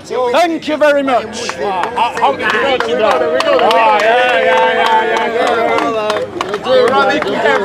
This is bullshit. Why is it? It is bullshit. Why is it bullshit? What's wrong with that? When God revealed to the prophet what he didn't listen from the jinn. Did he quote? He told him what the jinn said. Was that a quote? What's wrong with that? Was it a quote? What's wrong with that? Right. Do you Right. do you Here's read what's your wrong with book it. this I'm way? going to explain why it's wrong. If I'm Right. reading your book this way, I'm I going to can't explain what's question the wrong. facts also. Try your best. And make your book Try your a best. satanic book. Try your best. So so easy. So let's No, this is let's bullshit. try and work this out. There's a child present. Stop swearing. Child. There's a child My present. language. There's a child present. And English is my language. So, by the way, let's just think about what's wrong with it. What's no. Oh, are you not listening? Right, I'll just talk to you guys then. I'll explain it to you guys, and then he'll complain that he didn't hear. So here's what's wrong with his argument. What's wrong? Either Allah lied when he said that the jinn said X, Y, and Z, or he misrepresented by misquoting the jinn. He either gave an accurate record or an inaccurate record. Why is it either accurate or inaccurate? Why? Because he said, they said. Now when Allah says they said, we can expect when Allah puts the words of quotes into the jinn that should be what they actually say. And I'll give you a test case. I'll give you a test case. Did the Jews say we have crucified the Messiah? Did the Jews say that? They say Jesus is Did the Jews say that? Yes. Yes. So when Allah quotes the Jews, right? When Allah quotes the Jews, the quote is accurate. Okay. So let's look at another one. When it says, when Allah quotes Moses and says you shall worship no God but Allah, did Moses say that? So what's wrong with that? Answer the. What's wrong with Don't that? run away. Because Don't run away. It's a monologue. Don't run away. You wanted to do the interruptions. I can do quiet and calm conversations. Exactly. And therefore, you can't complain if somebody treats you as you treat them. Now, ladies and gentlemen. But you are lying. I'm telling you are lying. But you haven't proved the lie. Where did I lie? I just proved you What was the lie? What was the lie? You are lying now. What was the lie? I said that Allah quotes the jinn. I said that the words of the jinn are in the Quran, and because Allah quotes the jinn in the Quran, then the words of the jinn are equal to Allah's words in the Quran. Where's the lie? Go on, you try. Here is the lie. Yeah, let's see if you can do better. I Go just on. want to ask you a question. Yeah, go on. So if Allah quotes the jinn in the Quran, yes, what is the issue in that? Right. So what is the issue in that? It's a fair question, deserves a fair answer. I would like to know, because I've been listening to this man I'm shouting, trying to answer, but now you're not listening. Suddenly he's not listening. No, sorry, I'll listen. You now. asked a question, right? So no, right. So let me ask let me answer your question. Slowly and clear. What is the problem? Right? If Allah just quoted the jinn, there would be no problem. There would be no problem. But there's multiple quotations throughout the Quran. But exactly. But Allah said, I'm trying to answer your question. If you interrupted less, I'd get to the answer quicker. Okay. Okay, there we go. Right. But here's why it's a problem. Because Allah claims that his speech is inimitable and that no one, not the jinn or men, can produce a surah like the Quran. Is that correct? Sorry, say So that did again? the jinn do? I'll say it really slowly to keep up. No. It's The inimitable. Quran, It's the word of the God, Quran so it cannot says be reproduced. that neither the jinn nor man can produce a surah like the Quran. Is that true? Yes, that's true. Thank you. So if Allah quotes the jinn at surah length, You mean have a the few surah, words. How many words? not a few words. It is the surah. Let me see this. It's so the surah. So I can back your claim. Right, look. This is the beginning of the verse. Say it has been revealed. Keep going. He's speaking to the Prophet Muhammad. Correct. To me that a company of jinns listened to the Quran. They said, Who's this they? is the quote. Who's they? This is the quote. We have really heard Keep a going. wonderful recital. Keep going. It gives guidance to the Keep right, going. and we have believed therein. We shall not join in worship any gods with our Lord. Keep going. And exalted is the majesty of our Lord. He has taken neither a wife nor a son. Keep going. Keep going, because the There quote were some continues. foolish ones among us who used to utter extravagant lies against Allah, but we do think that no man or spirit should say aught that is untrue against Allah. Keep going. End of quote. No, it goes on. Quotes, true, there were persons amongst mankind who took shelter with persons amongst the jinns, understand. but they Excuse me, increased sir, them sir, in sir, folly. look. Right. End of quote. Look, quotation Okay, marks. right. Have you done English Wait, literature? Yes. Did you do English literature? Let's do English No, no. literature, because I'm going to show you Mate, that you're wrong. He has just flipped the page because he cannot beat my argument. Right, one there second. There we go, we are done. How many verses? No, we're not done. Surah 112 has 4 verses. The quote in the Quran has 5. We're not done. We're not done. Thank you. The Quran says not a surah like it. The last surah of the Quran has 4 verses. The quotation in this surah has 5. So it is a surah like it. It is a surah like it. The Quran was in the tablet before the jinn been created. Yes. Then the word was of who?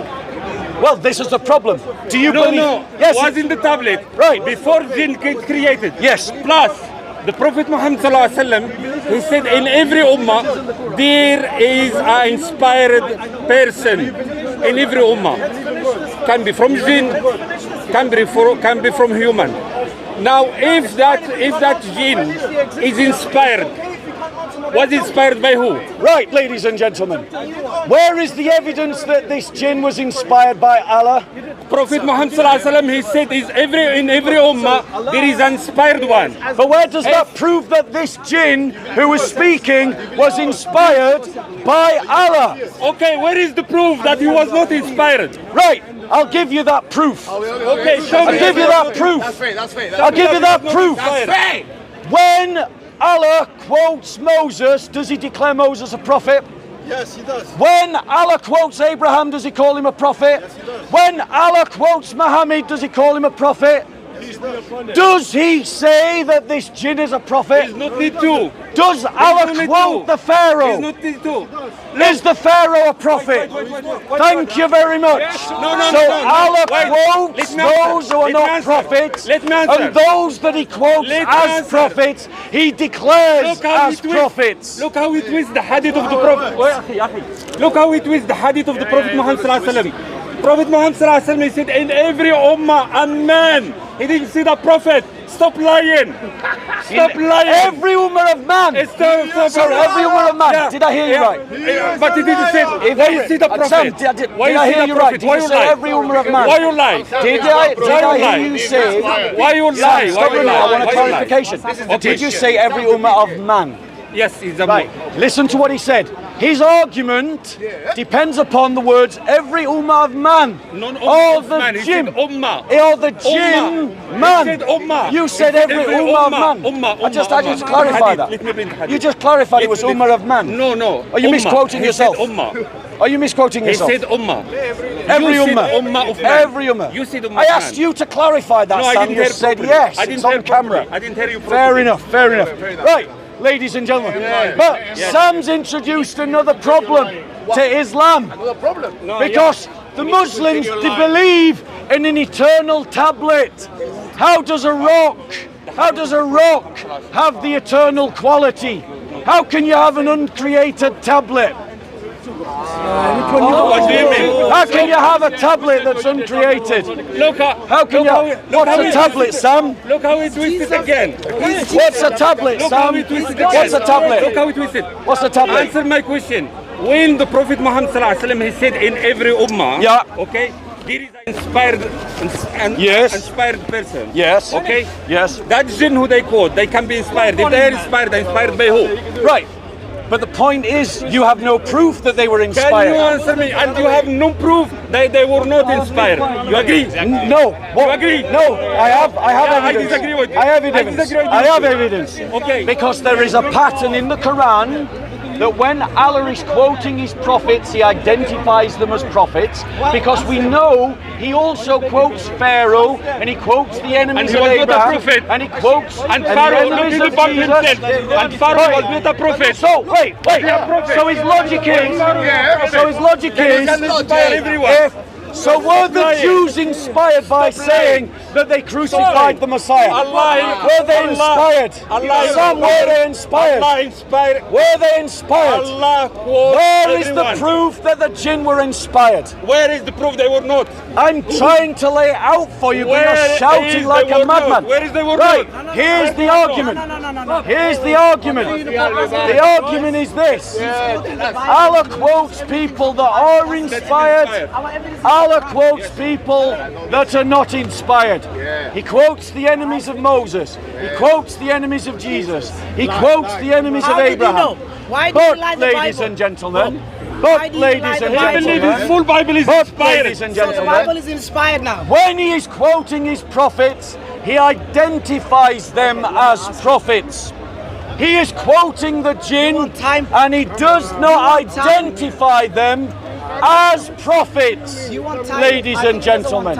He does not identify them as prophets. So Sam, where is the evidence that the jinn were inspired? Where was the evidence? No, you made the claim. The burden of proof is on you. You have the burden of proof. You have the burden of proof, ladies and gentlemen. You made the claim. The burden of proof is on you. Let my negatives, you understand? Thank you. Yes, I have the hadith. You can't prove the negative. You can only prove if you make a claim. If you make a claim, the burden Listen to him, Sam. He'll help you. There's a problem here. Listen to him, Sam. He'll We help have you. evidence, proof Right. from our Quran source. I am not concerned But he with this. doesn't I'm want concerned to. with the So standards of look, proof.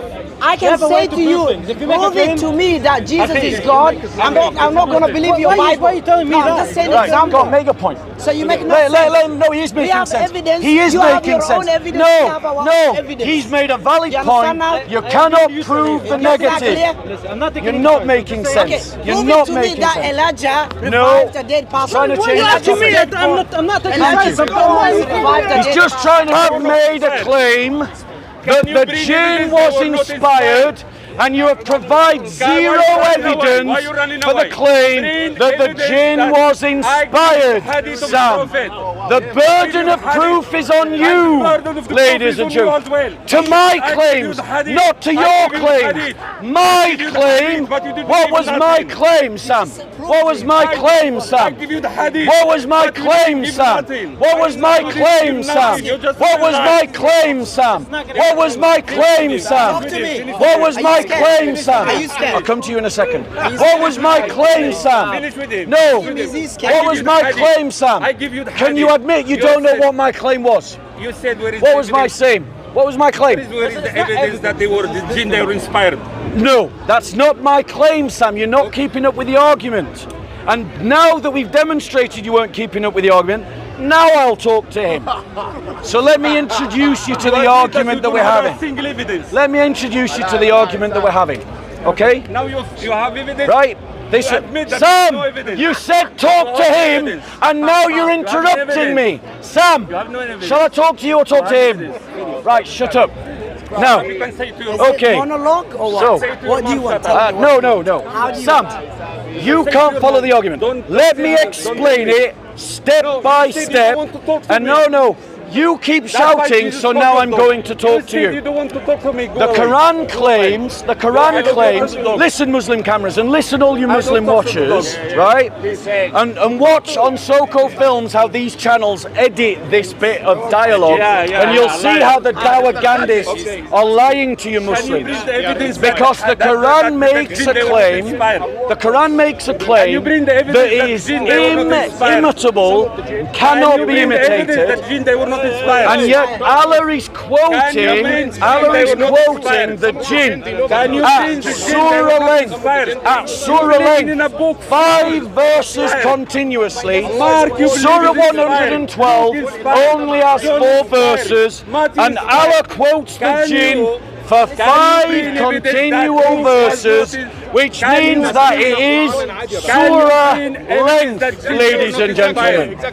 And as it is surah length, that means that Allah has testified that the jinn have matched his own words. Now that's my claim, and my evidence is in Surah 72.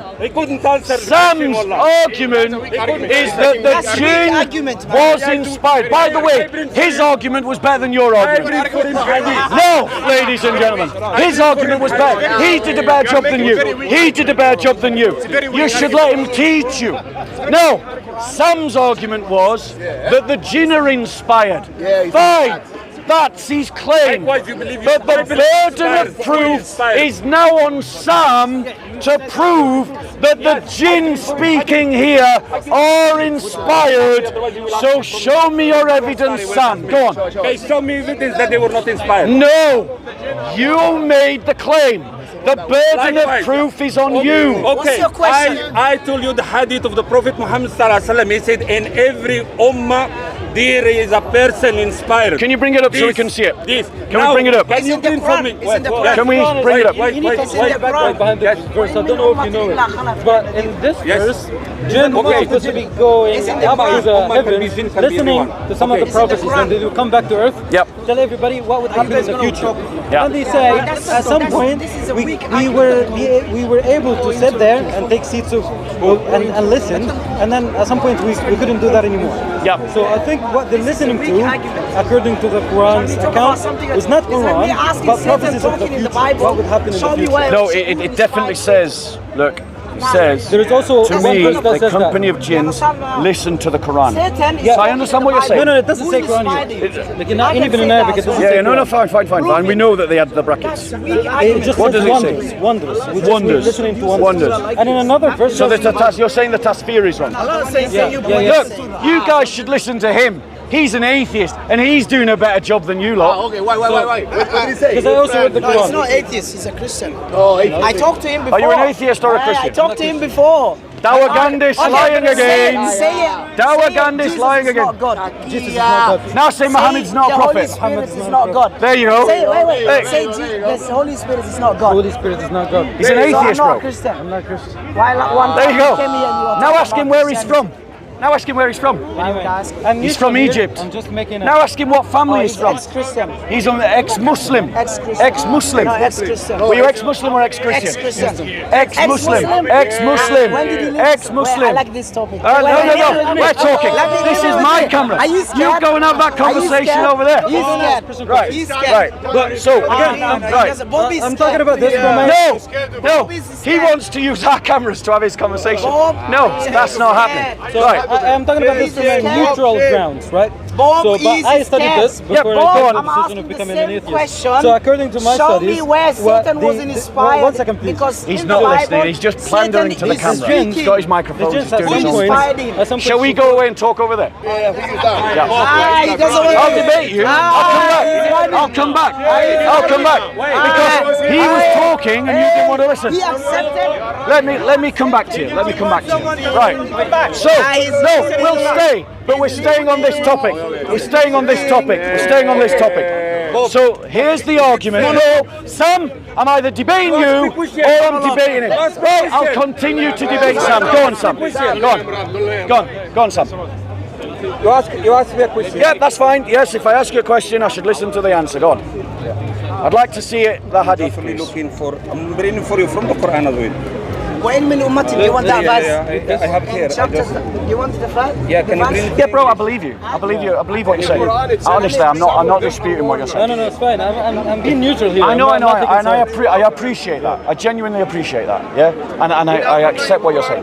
But these guys think I'm a fool, and they're trying to hoodwink me, like they hoodwink their ummah all the time, right? Yeah, and if you want to see the hoodwinking, just look at how many bits they clip out by comparing this video and this video to so-called films, and you'll see how they lie to their own ummah. You're a liar again. Right? You're a liar again. So go on, show us the hadith, Sam. No. No English. I have it in Arabic. Okay, he's going to bring in English. And they will bring for you the hadith as well. So what is the argument? He is saying that in the Quran it says, say it is revealed to me, a group of the jinn said, we listen to the Quran. So It's 24, yeah? Chapter 34, 35, 24. What time are we on, guys? 35, 24. 24. 5:30. Yeah. Right, bro. He's giving you the verse. Bro, I have to go. Oh. So next week, let's debate this. He wants to go now. No, I have to go. He's giving you the reference. No, I have to go. Okay, you ask a reference. I have to go. Yes. I have to go. Okay, I want to. But let's debate Christian's this. dilemma. Christian's dilemma. Go on, Sam. Show me. I do have to go. Genuinely, I have to go. No, I really do have to go. I really have to. How many times do Muslims go, I have to go to pray? Right? I've got things to do as well. I hate to interrupt. Yeah. I was just passing by, and I came here a long time just so I can witness this dynamic between a Christian, which I understand you represent, and a Muslim. Yeah. I'll be honest, a little bit the dynamic it's quite intimidating for him, and for me I was born a Christian. I'm not gonna say because you might label me as whatever, but it's like a circle of people like I'm honestly not intimidated. I'm sitting in his place, and I feel a little bit like Honestly, like a prey. no one here intimidates me, even if they think they do. They That's don't. a bit offensive. I promise you, I am not intimidated. Anyway, Thanks for speaking the truth. That's a bit Anyway. offensive on These your guys, part. look, I mean, respectfully, That's a bit I know offensive on your him. part. I know him, and I know most of these guys. Okay. Right? Intimidate you? No. Yeah. I mean, you We might don't. want to We're not try here. sometimes, We're but not you here don't. for that. And you might try, but you don't either. Right? No one's intimidating me. And to be fair to them, they're not trying to intimidate me. Another They're not topic. trying. So what is the Right? argument about? The topic, Christian's Next week, dilemma. no, the topic, no, you're wanting I'm gonna choose my topic as well. No, you're wanting this conversation. Yes. This conversation is about the error in the Quran. The where error, the Quran and the error in says, the Bible. the Quran. Why? No, Why only one because side? you wanted to get in No, on two- my no, conversation, bro. monologue. You wanted to get in on No, my he just conversation. wants to We can talk do about two the Quran. separate debates. He doesn't want to We can do two separate debates. Like Bible. Two separate debates. No, at the same time. Two separate No, debates. 30 minutes, 30 Two minutes. separate debates. 30 minutes, 30 minutes. All right, two separate debates, 30 minutes, 30 minutes. 30 minutes. 30 minutes on your topic, 30 minutes on my topic. I got Christian's dilemma. But I my got topic any. first, my topic first. Okay, shake on it, on camera, shake on it. Next week. Two. Wait, I need to check. I can come next week. Oh. I need to check. I can come. now. No. I need to check. I want Christian's dilemma. I need to check. Before I can agree, I need to check. You want me to shake on a lie, would you? Okay. I know that's what the Dawagandists do in this park. You're projecting. I know that's what the Dawagandists. You are good to project yourself. Right, is there any chance Right, that you look, like summarize? just so you can see I'm not lying, I'm involved in a protest next weekend. But Yeah, you can see it in my diary, don't lie. you should preach the gospel, not protest. Brother, can you see that You that cannot I protest. Wait, can you see that I've got something in the diary? Why not then? Just let's do it Don't now. showboat. Let's do it now. Don't showboat. Saying Right? he's not available Okay, next week. so it'll have to be Sunday the 19th. That's the earliest I can do it. I'm not coming here. You're not coming on Sunday the 19th? Today even I just got off. When That's why I came are you? here. Now, if I wanted to, I could pretend that you're running on the 19th. But I'm No, I'm taking. not gonna be here. Yeah, Likely. exactly. Unlikely. And I'm saying next week I'm not going to be here. Let's do it now. I've got to go, bro. I'm sorry. I've got things to do. Do it now, man. Unlucky. If I get already off- have done it for about 40 if to I 45 get, minutes. If I get off, I'm gonna come here. Good. I'll see you on the 19th then. Right. Where's Freddie? Right, are we going? Where should we go? What question did you ask? I know we didn't get off to a good start. Right? I still disagree on the remarks that you made about Yes. these are racist remarks. No, they're really not I racist. don't accept them. They're really not racist because I'm not concerned about the fact you're Egyptian or the fact that you're not white. No, I did not say that. Yeah, the other guy when you said that I said he should go as well because he's an Islamist. No, you said Right? Egyptians should go. No, I did not say Egyptians. I said another Egyptian that should go is what I said. Right? I've got Coptic friends, Coptic Egyptian friends in this country. I don't want them to go. You only want people who disagree with you to go, yeah? I want people that are a threat to the Christian nation to go. Like that would be half of the Christian people. Because I'm sorry, half of the British people. Most British people don't want Christianity. I agree. The majority don't. I agree. Would you also want them to go? This is oppressive. I do believe in exile. I do believe in exile. In exile, you want to exile the British people. I believe that. I believe. The British people, No, the native people of this no, land. no. Again, you jump into conclusions because when we're talking about you, we're talking about migration, right? Talking about the English people. Yeah. Which majority of which agree with the views People that that are born they in this have. country get treated differently. That's just a fact. You have to jump through hoops to get a passport. I don't. I just show my birth certificate. That's just a fact. So I'm saying that we need a migration policy, right, that favours the British values of this nation. When you embrace those British values, I would be sympathetic to you coming to this country. And I promise you, bro, you know all the racists that watch this channel, they're going to be insulting me. You go read the comments about this, and they will be attacking me for saying that JC, who's from Peru, right, but he is a Christian, I support his migration to this country. Brother, were you born here or somewhere else? Where were you born? This brother who's a Christian from India should be here. Right? But from Cyprus? But you said this brother who's in from order for you Greece, to be here. he's not white. He's not white. He's not white. So I'm not a racist. I promise you. But you said that you need to I've gotta align go. with the values of this country. Look, I tell you what. Get into. If you want to keep talking, I'll meet up with you. We'll get a coffee and we'll have a chat. Yeah, that'd be good. Do you want to do that? I'm seriously offended by this. Okay. Yeah, but I'm offended by you whitewashing the persecution of Christians in Egypt. So I tell you I what, repeatedly said that's not what I'm saying. if you take that back, I'll take back what I said. If you say I think I've said it multiple times. you have no, you said that Christians are not being persecuted for being Christian. Take that back, and I will take back what I said. Just say Christians are being persecuted for being Christian. Which I said several times. No, I say it said now. several times. Because you didn't. I said yes.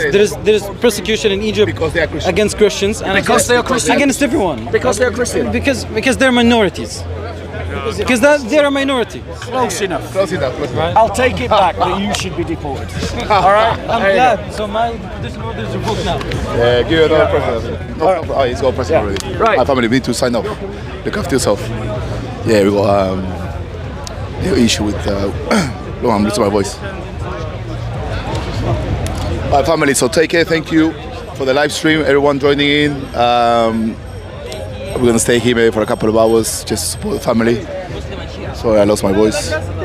And yeah, I'll speak to you soon. Yeah, take care. Love you all. Have a blessed Sunday and enjoy the game. And come on, England. At it. Yes, sir.